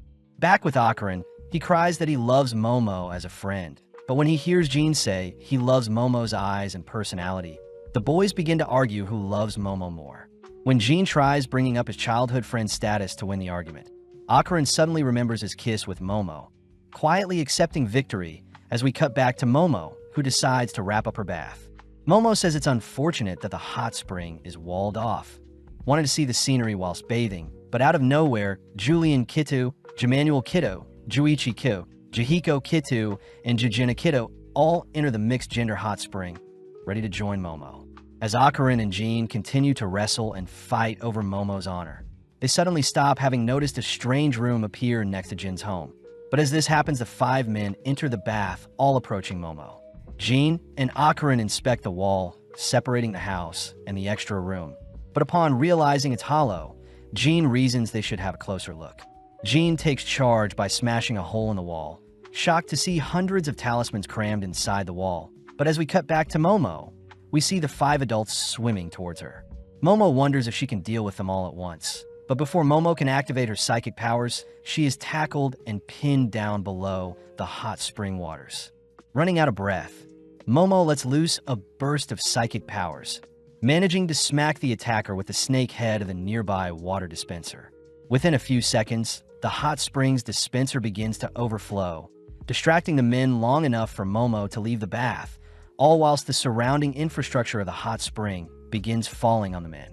Before Momo can flee the scene, one of the men manages to catch up to her, but luckily the remaining walls of the hot spring perfectly collapse on the man, revealing a gorgeous view of the hot spring village. In the corner of her eyes, Momo spots Turbo Granny bathing in the hot spring, learning that she had tagged along when she heard the gang was visiting a hot spring village. Momo fears that she'll have to pay for the damages, quickly hiding to change in her clothes, all while several Chamber of Commerce workers enter the hot spring, accusing the creepy men of destroying everything. Momo hears that the men who attacked her are from the Keto family, watching as the creepy men are hunted by the commerce workers. Plus, Momo suspects that Turbo Granny had helped her earlier. As the duo head home, Momo asks what Turbo Granny thinks about Jin's home, but Turbo Granny doesn't like the vibe of the home, declaring that it soaked up too much blood. Back with the boys, they wonder if they should enter the strange room, but Akron reasons they should wait for Momo to return. Upon hearing someone at the door, Akron rushes to answer, only to spot Naki, Juriko, Juju, Junko, and Jitimu strangely staring at them. Funnily enough, Jean invites them in for snacks, all gossiping how the town is run by them, and those who don't listen need to be punished. Naki orders Jean to eat some snacks with them, reminding Jean that he doesn't pay rent, so he should listen to her, especially since Jin's parents are so weak. Akron hears that Jin's home is a rental, and seeing as his parents are hospitalized, the kiddo ladies have been allowing him to stay for free. Jean asks Akron to not mention the hole in the wall, and when Naki demands to know why Jean left all of a sudden, Jean cries that he was simply visiting Akron, his new friend, and now he's returned to show Akron his home. Naki asks if Jean is still trying to hire spirit mediums, something that pisses off the other ladies. But Jean says a shy boy like Akron could never be a spirit medium. Taking out a shotgun, Naki reminds Jean that she has a license to hunt, recounting a time when she accidentally shot someone, but Jean says Naki shouldn't joke about such things. Right on cue, Officer Tsuru appears, strangely flinching when Naki glares at him. Following Tsuru are the 5 creepy men from earlier, now all dressed up, revealing that it was thanks to Tsuru that they weren't punished after being captured. As the men join the ladies, we see Juichi asking what Jin's been up to, demanding that Jean tell him the truth. Jean reassures Juichi that he was picking up a friend for a home visit, but Juichi suddenly locks onto Akron, asking Akron what Jin's favorite soccer team is. Juichi says a friend of Jean would surely know, and with the situation tense, Akron says it's Saint-Germain, successfully clearing himself of all suspicion. Jean is surprised Akron knew the answer, but Akron says the poster he put up to hide the hole has the answer. When the ladies ask when Jin's lady friend is coming back, Jean tries playing dumb, but Naki says she knows Jean is lying. Cutting over to Momo, she is seen visiting a Tsukinoko shrine, but is caught off guard seeing a strange man balancing on his head. Spotting Momo, Manjiro apologizes for the awkward sight, inviting her to see the shrine. Upon entering, Momo is disappointed to see the dried-out remains of a snake, especially since there were tales of a mythical snake guarding the village. The legend says that the snake lived in the nearby volcano and caused it to erupt everything it got hungry. So the villagers had offered up a child every year for the past 200 years to quell the snake's hunger. And in exchange, the volcano remained dormant, and the village was allowed to enjoy the hot springs. Manjiro says nowadays, erecting a shrine to pray to the snake is enough, and Tsukinoko was a name given to the snake to attract more tourists. But Manjiro does mention how people in the past would continue to uphold the sacrifices in fear of the volcano erupting again. As Momo heads back to Jin's home, she excitedly calls out to the boys, but is horrified to see Akron and Jean have been knocked out, all whilst Naki declares that their last offering has arrived. As the men attack Momo, she starts off by firing off a kick, knocking out one of the men, only to knee another with the help of her psychic abilities. Sadly, Momo is pushed into a devastating punch, barely able to block it with a barrier, quickly recovering and knocking down another by tossing a table at them. Caught off guard, Momo is restrained from behind, receiving a brutal head but that blurs her vision. Luckily, Turbo Granny scares off the man, causing him to bump his head, but Momo is more curious who these people are. Momo demands that everyone leave this house, but out of nowhere Naki leaps towards Momo with a flying kick, blowing her back. As Naki chases after Momo with some insane movement, she is able to maneuver around the flying obstacles Momo sends her way, only to appear in front of Momo, comboing her with various strikes. To top things off, Naki smashes Momo through the talisman-filled room, wondering how Momo can use psychic abilities. Momo is weirded out by the strange room, piquing Naki's attention to see a talking cat with Momo, all whilst revealing that the Kiddu family has been protecting the village for generations. Momo demands that the strange people leave Jin's home, but Naki declares it's thanks to the Kiddu family that their village hasn't been burnt to a crisp, and this is because they've been upholding the tradition of sacrifices to the serpent god. Momo is disgusted by what she is hearing, and to make things worse, Naki reveals that Jin's home was the original location for when their ancestors sacrificed people. Naki says it's perfect that they have 3 offerings, prompting the room to strangely begin to morph as it begins swallowing Momo whole, mimicking sand to absorb Momo. Momo quickly makes use of her psychic abilities to pull herself out of the room, but Naki and the others guard the exit, forcing Momo back into the room as they declare Momo needs to be sacrificed. Trapped and seeing no way out, Momo cries for Turbo Granny to do something. But luckily Jean and Akaran have awoken, managing to pin down Naki and several others with a couch. When Akaran calls out to Momo, Momo tries reaching out to Akaran, but out of nowhere the room collapses, sending everyone tumbling into the abyss below. Barely surviving the fall, the gang wonder how they'll escape. Plus they're confused at the various houses in the pit with them. Hearing Jean calling for help, Momo quickly uses her powers to reach out to Jean before he falls, but having missed her timing, Jean helplessly slips and falls. Strangely, Jean falls onto something that softens his fall, awakening the horrifying Serpent Lord. Immediately, Naki and the Kidda family get into formation to greet the serpent, offering up our trio as sacrifices, but Turbo Granny points out how the serpent is a Karagari. Akaran remembers a Karagari to be a Mongolian deathworm, a giant man-eating earthworm that lives in the Gobi Desert. And this was the creature the Kiddus have been worshipping for the past 200 years. Momo warns the Kiddus to not agitate the giant worm, but ignoring the kids' pleads, the worm ultimately attacks the Kiddus. Realizing they don't stand a chance against such a creature, our trio decide to hide in a building for now. But as they enter a house, Jean suddenly spots Momo and Akaran writhing in pain.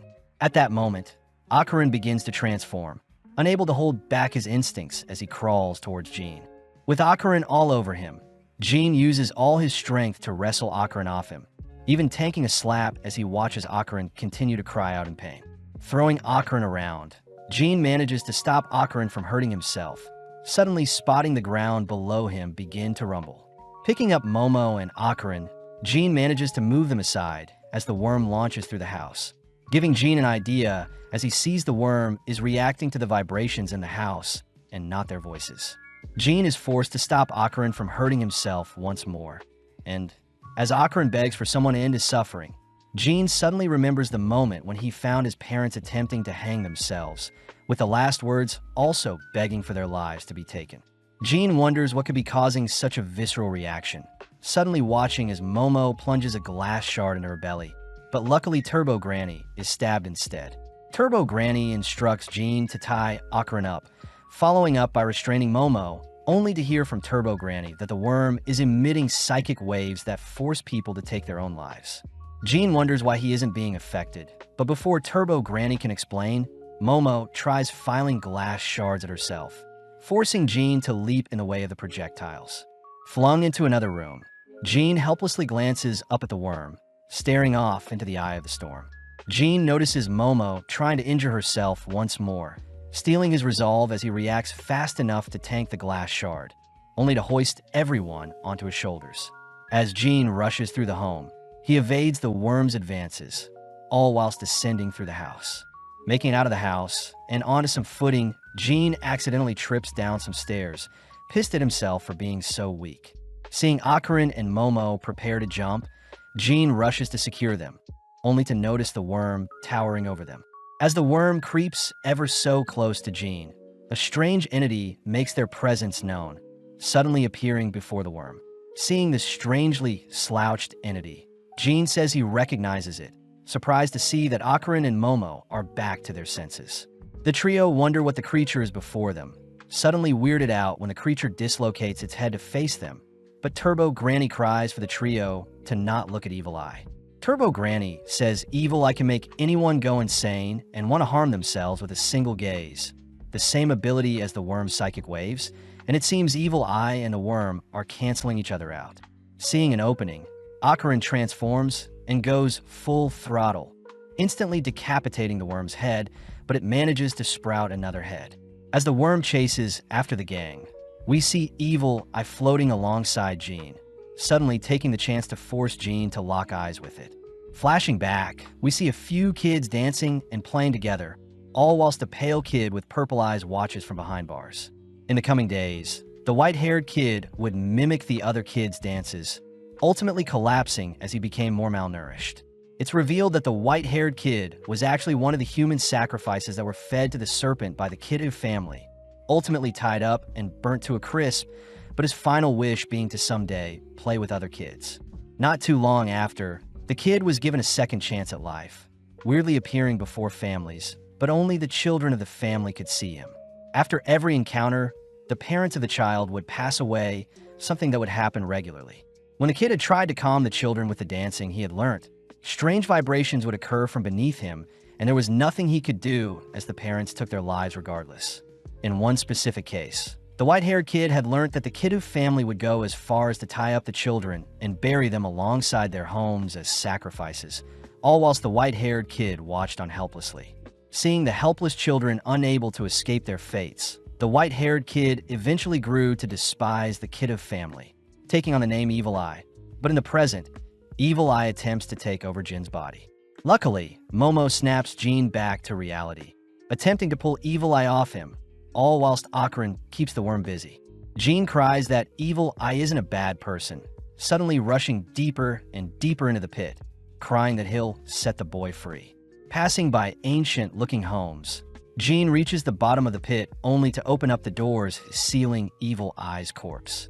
Having chased after Jin, Momo asks what Jin is doing, but Jin can only feel sorry for the poor boy, grateful that Evil Eye was protecting him all this time. Turbo Granny cries that Evil Eye is a yokai with bad intentions, but Jin seems to have already accepted Evil Eye as his ally. All suddenly freezing as Momo says she hears something.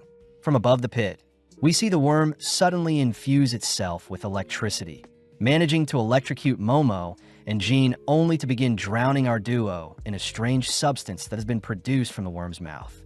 Momo is disgusted by the sticky substance, wondering where Akarin could be, but it seems Akarin has been paralyzed. Momo cries that they need to escape, preparing to use her psychic abilities to flee the room, but Jin has strangely been entranced by Evil Eye's corpse. Forced into a hypnotic state, Jin is flung back to the moment when Evil Eye is locked up. Jin apologizes for the poor boy situation. Hearing that Evil Eye wants to play together, Jin gladly dances and agrees to play for eternity with the boy, something Evil Eye was waiting for as it finalizes its pact with Jin. In the present, Jin cries out in agony, all whilst Turbo Granny scolds Jin for trusting the Evil Eye. With our duo being electrocuted once more, Momo notices the worm has appeared before them, unable to move as the strange substance is binding them to the floor.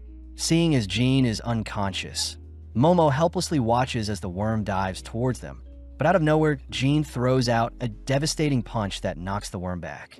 Following up, Jin charges up a torrential kick, completely blowing the worm out of the pit and ripping apart its head. As Momo lays eyes on Jin, we see Jin swelling with dark power, revealed to be Evil Eye who has taken over Jin's body. Evil Eye declares they'll slay all humans, and in the blink of an eye, Evil Eye blows Momo in a nearby wall with a punch, only to pin her against the wall with his leg. Evil Eye is intrigued at Momo's powers, taunting Turbo Granny as he mocks Turbo Granny for being so weak, but Momo cries for Jin to wake up. Evil Eye says Jin's body is now theirs, and upon detecting the worm attempting to electrocute them, Evil Eye erects a perfect barrier to halt the attack. Evil Eye begins chanting something strange, managing to conjure together the dark energy from the deceased souls in the pit, only to compress the dark energy into a ball. With a single kick, Evil Eye sends the dense energy ball flying through the worm's head, and with each successive kick, the worm squirms and cries out in pain. Evil Eye is annoyed the worm has burrowed away to escape its wrath, allowing Momo to catch her breath temporarily, only for Turbo Granny to remind Momo that Jin is a genius, something Seiko knew all along. Jin apparently has an abnormal amount of spiritual power, and when combined with Jin's physical prowess, Turbo Granny declares Jean is the perfect vessel for anyone to possess. Momo says Jean wasn't always like this. Realizing that Jean awakened quite late, just like Momo did, and seeing as she'll now need to take on Evil Eye herself, Momo braces for the worst. As Evil Eye sends its dense energy ball towards Momo, she is forced to guard herself with her powers, but this leaves her wide open for a sneak attack from behind. Struck and flung into a nearby wall, Momo is forced to watch as Evil Eyes kicks the ball directly at her. But right on cue, Ocarin makes his grand entrance. Ocarin is pissed that Evil Eye hurt Momo, declaring he'll have to pay Evil Eye back, all whilst perfectly matching Evil Eye's strength. As Ocarin stops Evil Eye from pelting the ball at Momo, Evil Eye instead chooses to detonate the ball and blow Ocarin back, only to charge up another kick that forces Ocarin to evade with Momo. Evil Eye demands to know why a fellow yokai is helping a human, but refusing to listen, Ocarin flees the room with Momo on his back. As Evil Eye's energy ball tracks down Ocarin, we see Momo and Ocarin working together to ascend a pit. With Evil Eye amping up his attacks, our duo eventually manages to make it away from Evil Eye, but their attention is drawn to a strange spout that has appeared on the cave's walls. Ocarin reverts to his human form and recognizes it to be the worm's doing, as it intends to hide in the dirt and fill the cave with poison, annoying Momo, seeing as their only way out is too high up. Ocarin remembers that earthworms are highly sensitive to sunlight, and seeing as they need to escape as soon as possible, Ocarin says Momo will escape first and return with a rope to rescue him. Momo understands that Jean can't be rescued at the moment, so she promises to return and save the boys, and with our lovebirds holding hands, Ocarin transforms, ready to help Momo escape the pit. Asked to sit on a chair, Ocarin says he'll propel Momo up whilst Momo herself uses her psychic powers to boost her further towards the exit, and before Momo can suggest an alternative plan, Ocarin sends Momo flying. With her psychic powers, Momo manages to soar towards the exit, only to barely grasp onto the exit hole. As Momo pulls herself up, we see Evil Eye appear before Ocarin, prompting Ocarin to prepare himself for the brawl of his life. With Momo scanning Jin's apartment for some rope, she chooses to rip apart some curtains to create a makeshift rope, but sadly, it's still too short. Racking her brain for a way to stop the worm's poison and defeat it, Momo suddenly remembers a time when Jean and her younger self would play with worms. Seeing as she doesn't have her phone with her, Momo quickly gathers all the paper around her only to set them on fire. And within a few minutes, Momo is revealed to have set Jin's house ablaze, using the fire to cry out for help. Back with Ocarin, we see him weaving through various houses to escape Evil Eye. But Evil Eye monstrously pursues Ocarin with its energy ball, and to make things worse, Evil Eye himself chooses to physically engage with Ocarin. Every so often, Ocarin manages to tackle and stall Evil Eye.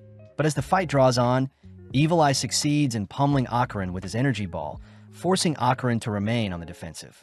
Evil Eye is excited to try out its new body on Ocarin, but out of nowhere, Evil Eye begins to bleed from its nose, uttering that the worm's poison is harming its body too much.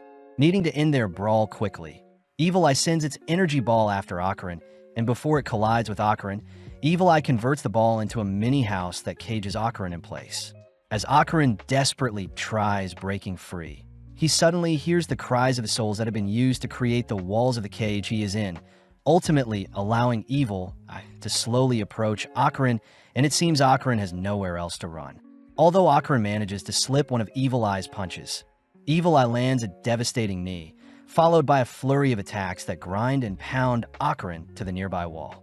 Evil Eye cries that he'll slay Momo after he's finished with Ocarin, but having heard enough, Ocarin declares that Evil Eye was wrong to harm Momo and steal Jin's body as well. As Ocarin slips Evil Eye's advance, he charges up a powerful uppercut that rocks Evil Eye. Choosing to go full throttle, Ocarin turns the tables and begins pinning Evil Eye to the walls with hundreds of punches, and before Evil Eye can counter, Ocarin simply continues his onslaught. Punch after punch, the impact from Ocarin's attacks ends up shattering the cursed cage around him, only for Evil Eye to be blown back. As Evil Eye lays limp on the ground, Ocarin says he hasn't felt this pissed in a while, and as Ocarin himself collapses from exhaustion, he musters up his remaining strength to force his body to move. Seeing as he needs to get closer to the exit for when Momo comes to rescue him, Ocarin chooses to drag Jin's unconscious body with him. all whilst Turbo Granny is seen fighting for their life, having been rooted to the floor by the worm's sticky fluid. As Turbo Granny cries out for help, we see Akron heroically arrive to rescue the poor cat, and with Turbo Granny grateful to see someone come rescuing her, Akron rushes to retrieve some planks. Placing the planks above the sticky liquid, Akron begins pulling Turbo Granny away from the sticky floor, only to comedically slip and fall into the sticky substance. Turbo Granny scolds Akron for being so clumsy, but Akron says he can't transform, seeing as he already went full throttle twice, desperately calling out to Momo to rescue them. On the surface, Momo is alerted by Akron's voice, only to demand that the firefighters and police help the people inside Jin's house. Strangely, Officer Tsuru refuses to allow Momo nor anyone else from re-entering the house, and as Tsuru asks for Momo to be dragged away, we suddenly notice the floor beneath them begin to rumble. Right on cue, the earthworm is seen rearing its head as the entirety of its body is seen fleeing from the ground, and as the evening sun begins to harm the worm, Momo cries that everything is going according to plan. In the past, Jean had told Momo that worms breathe through their skin, and after a rainy day, worms escape to the surface to breathe since the soil is too damp for them to survive. As the worm squirms and writhes in agony, it drags its body behind what remains of Jin's house. But Momo refuses to allow the worm to escape. Choosing to use her powers to rail the nearby fire truck into the house, Momo continues to expose the worm to sun, and within a few minutes the worm's body begins to puff up and disintegrates. Becoming all stiff and finally falling over, Momo checks to see if the worm is still alive, but out of nowhere the worm barfs up the entirety of its insides. Surprisingly, Naki and the other kiddos seem to be barely alive, and before Momo can leave to help Akron escape, the nearby volcano suddenly erupts. As ash and soot scatter across the skies, the nearby townspeople are instructed to evacuate, all whilst Naki says she was right to have sacrificed so many people all along. Momo is still in disbelief that the legend about the Serpent Lord was true, and as Naki demands to know how Momo will rectify things, Momo realizes something strange. Seeing as earthworms can't exist in the sun, Momo says the legend about the mighty earthworm rising to the heavens is actually about the hot spring fountain. Momo says in the past the volcano was destined to erupt no matter what, and it's unfortunate that the legend egged on the Kiddo family to continue such a horrific tradition. As Momo picks up the rear section of the earthworm corpse, she chooses to toss it off the mountain, only to run after the corpse, all whilst the kiddos pursue Momo as their next human sacrifice. With Momo dragging the worm through town, she manages to reach the town's hot spring, choosing to plug up the broken water fountain with the corpse. Momo says the magma flowing from the volcano will be the thing she needs to deal with next. And seeing as the corpse of the worm can be used like a hose, Momo raises up the head of the earthworm only to allow the hot spring's water to be fed through its mouth. As the devastating ooze of magma begins melting away the surrounding scenery, Momo puts the worm to work by having it spray the magma with its sticky bodily fluid, a solution that puts out the flames. Sadly, the magma is spewing out too rapidly for Momo to deal with. And to make things worse, Naki kicks Momo from behind, having caught up. As the Kittus surround Momo, they declare they'll sacrifice Momo to their new volcano god. But before they can swarm Momo, Manjiro appears, fending them off. Manjiro reveals that Seiko is actually his master, having been instructed to help protect Momo by Seiko herself. Whilst Manjiro fends off the Kittus, we see Momo heaving the earthworm's corpse towards the magma, only to desperately put out the spreading flames. Out of nowhere, a projectile begins shredding the worm's corpse, and as Evil Eye makes his grand entrance, we see Evil Eye lock onto Naki and the Kittus.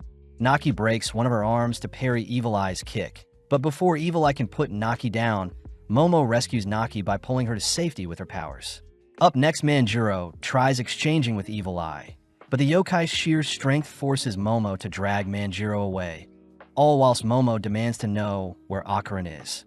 Evil Eye refuses to answer, forcing our trio to work together to take down the being. But as Evil Eye rushes the gang, they're forced to duck, seeing Evil Eye blasting them with a beam. Having closed the gap, Evil Eye throws an axe kick at Momo, but luckily Manjiro bumps her to safety. Sneaking up, Naki tries attacking from Evil Eye's blind spot, but this doesn't faze him, signaling Momo to pull Naki away, only for Manjiro to rush in and trip Evil Eye. Seeing an opening, Momo binds and grabs a hold of Evil Eye. But sadly, Evil Eye's energy ball severs Momo's binds. As Evil Eye blows away Manjuro with a kick, he dashes towards Momo before she can react, only to load up a lethal kick. In the blink of an eye, several punches send Evil Eye leaping back, revealed to be the mantis shrimp who has come to assist Momo. Right on cue, a massive flying saucer shines its beam on the battlefield, only to reveal that Seiko has arrived, all whilst riding Taro. With Evil Eye glaring at Seiko, Seiko calls for Manjuro and the shrimp to follow after her, all three swarming Evil Eye as they begin exchanging blows. Taking charge, Seiko evades a devastating stomp from Evil Eye, choosing to spit her cigar to blind Evil Eye temporarily. As Seiko keeps Evil Eye busy, she called for Taro to begin his charge, and as Seiko knocks Evil Eye into Taro's path, Evil Eye is forced to blow Taro apart with a punch.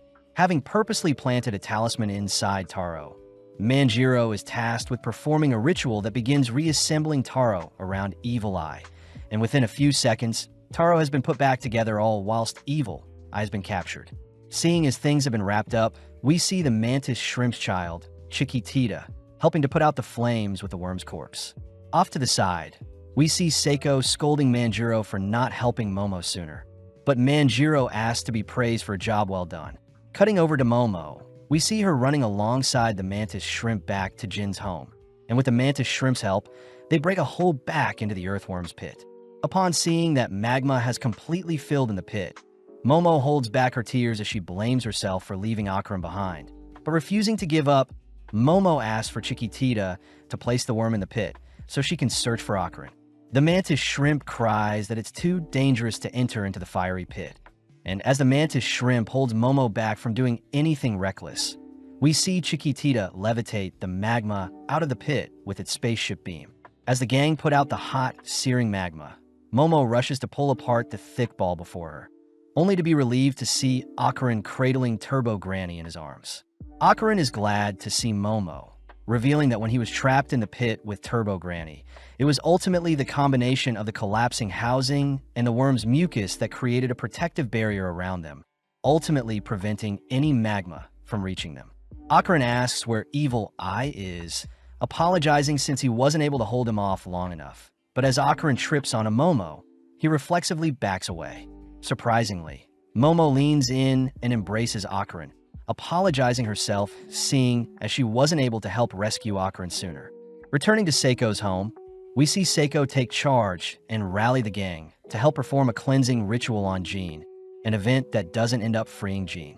Choosing to head inside for a break, we see Arya amongst the crowd enjoying the meal as well, but she is a little annoyed that she wasn't invited to help rescue her trio. Seiko asks Manjuro about Rockin's sect, all whilst we see the mantis shrimp feeding Chiquitita some milk, but Arya demands to know why the mantis shrimp is back on Earth. The shrimp says the cow they gave them didn't produce milk, a byproduct of their planet, as it seems their world is submerged in liquid, but they still breathe oxygen.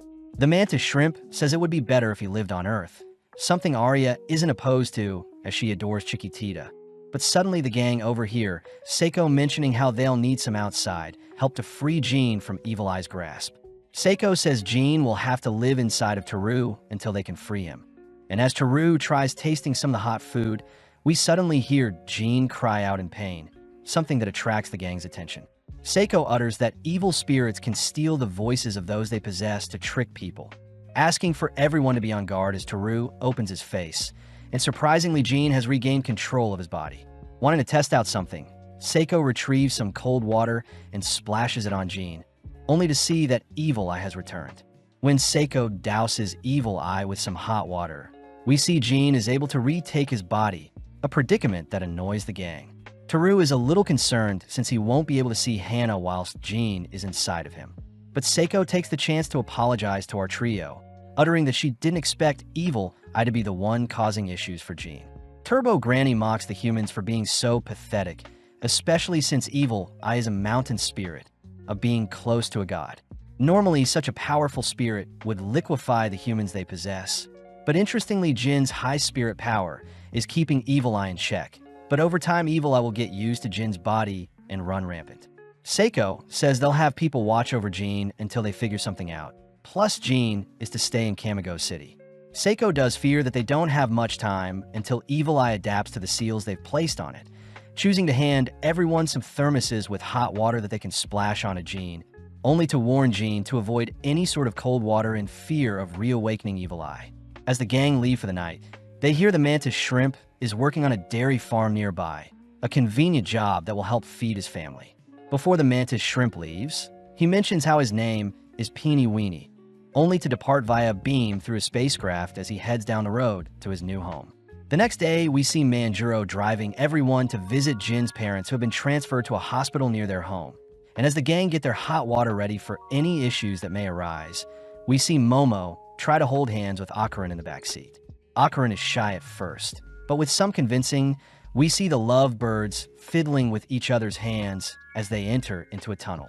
Sadly, Jean breaks the tension by asking Momo to help him convince Teru to stop moving his body around, suddenly reminding the gang to pick up gifts for Jin's parents before they visit. Stopping at a general supermarket, we soon see Jean ecstatic to see his parents are well. And with Teru helping to move Jin's body, we see a news channel report that the volcano eruption in Jin's hometown was ultimately contained with no casualties. Additionally, it seems all the kiddos but Naki have been arrested for the horrific kidnappings. But as we follow Naki, we see she is on the run for the police who have been searching for her. As Naki runs through a forest, she reveals that she has been growing her body for 200 years, choosing to take out her anger on some nearby trees.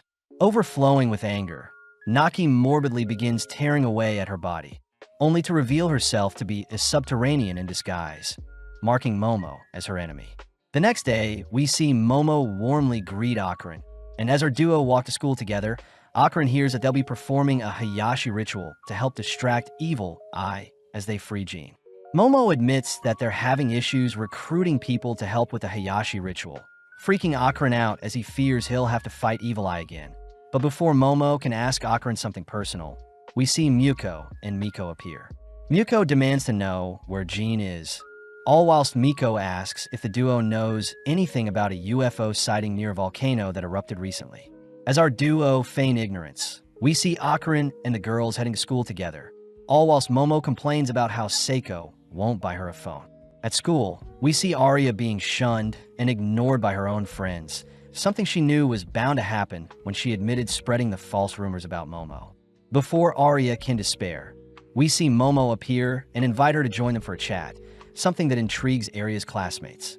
Arya is annoyed that Momo is being all casual with her at school, but Momo is glad to see Arya isn't still sad, and seeing as Akaran is with them, Momo takes the chance to invite Arya and Akaran to stay at her place moving forward. Immediately, Akaran and Arya are surprised by such an invitation, hearing that Momo will need help when watching over Jean, especially since Manjiro and Seiko may need help if Evil Eye ever returns. Funnily, Akaran and Arya are too flustered to give Momo an answer straight away, but our duo end up accepting, exciting everyone as the sleepover starts today onwards. Momo does take note of Arya's concerned expression, declaring that Arya doesn't need to hang out with them if her other friends hate it. But Arya says it was her own fault for alienating herself from her friends, so she'll deal with the repercussions herself.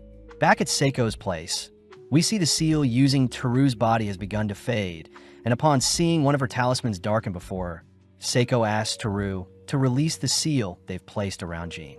Seiko reminds Jean that moving forward he is not to touch any cold water, and as Teru tries rearranging his body back together, we see Akaran and Momo have returned home.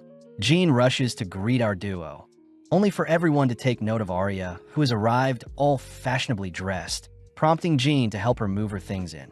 Seiko orders everyone to keep a thermos on them at all times, and as Teru heads to take a nap, we see the others sit down for a group dinner. Momo and Arya choose to chat about the makeup they use all whilst Akaran and Jean make plans to play Smash Brothers later. But as Akaran passes over some cold soy sauce to Seiko, he accidentally spills some onto Jean, immediately reawakening Evil Eye, who begins wreaking havoc. With everyone locking in to combat Evil Eye, we see they're able to splash hot water and transform Jean back, all pissed that Jean destroyed Seiko's home. Akaran notes that Evil Eye is getting stronger, but out of nowhere 4 strange-looking people appear, only to be shooed off the property by Seiko. Momo wonders when the Hayashis will arrive, beginning to take her anger out on Arya, but suddenly the 4 strangers return once again. Revealing themselves to be the Hayashis, they introduce themselves as Patarsan, Yashikichi, Toshiro, and Hideji, all striking fabulous poses to make themselves known. Showing off their talent, we see the Hayashis hook up their electric instruments, exciting the gang as they wonder what powers these Hayashis have. But Seiko says the Hayashis are regular people. Apparently, their music should be able to echo into the spirit world, and seeing as they're normal beings, they also won't be harmed by spirits during the exorcism. As the Hayashis begin warming up, we see Seiko restart her cleansing ritual on Jean, and with the Hayashis now pumped up, they begin mashing their tunes to cheer Seiko on. Immediately, the volume from their performance ends up rippling throughout the air around them, an impact that causes nearby spirits to awaken and swarm the area, all excited to watch the Hayashis perform. With the performance getting more hectic by the second, we begin to notice Jean writhing in pain as the music is affecting Evil Eye, and when Momo helps with holding Jean down, she is suddenly able to access Evil Eye's true intentions. Jean cries that Evil Eye only wanted to dance and play with kids his age, and with Jean begging for Evil Eye to be spared, we see the Hayashis begin to reach even higher feats with their music. Strangely, Seiko suddenly stops the ritual and orders for the Hayashis to stop playing, announcing that they'll make Evil Eye part of their family. The gang is shocked by Seiko's declaration, wondering if they'll have to forever watch over Jean in case Evil Eye reemerges. But seeing as Jean needs their help, Akaran declares he'll become stronger to rival and suppress Evil Eye to help his friend. Flustered by Akaran's bravery, Momo says she'll train to get stronger as well, but this only fires Arya up as she says she won't lose to Momo. Jean is grateful for everyone's help, rushing to embrace everyone. But as it begins to rain, Evil Eye suddenly emerges and pummels Akaran. With Jean being splashed with some hot water, we see the Hayashis packing up their gear and heading home to escape the pouring rain, only for the gang to patch up the house with whatever cardboard they have laying around.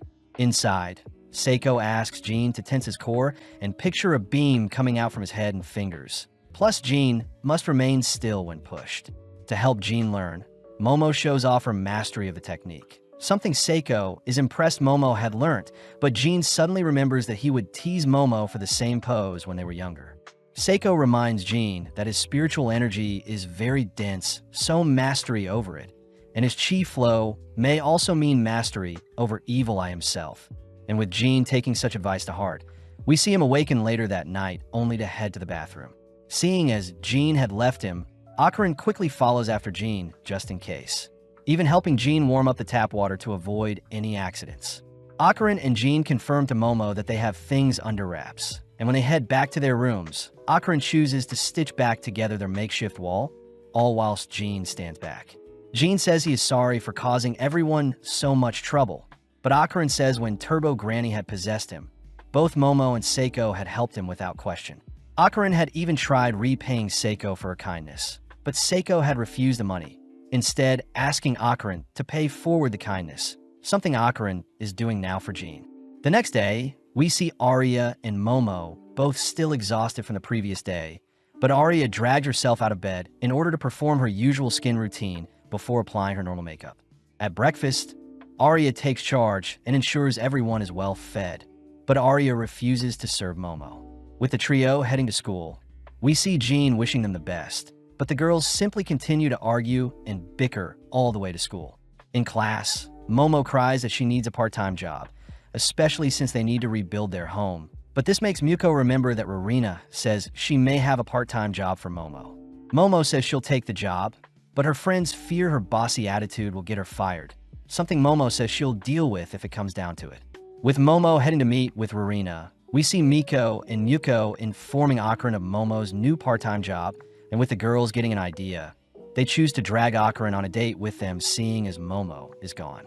Although Akaran fights for his life, the girls manage to wrestle Akaran and drag him out of the school, through the city, and onto a train. With escape being futile, we see the trio heading to visit the Kamigo shopping street, only to enter into a sketchy-looking alley. Boarding an elevator, the trio enter into a maid cafe, only to greet Momo herself, who has been assigned her new role as a maid. With Momo embarrassed, we see Akaran trying to flee, but Miko and Muko are insistent that Akaran stay and have Momo service him.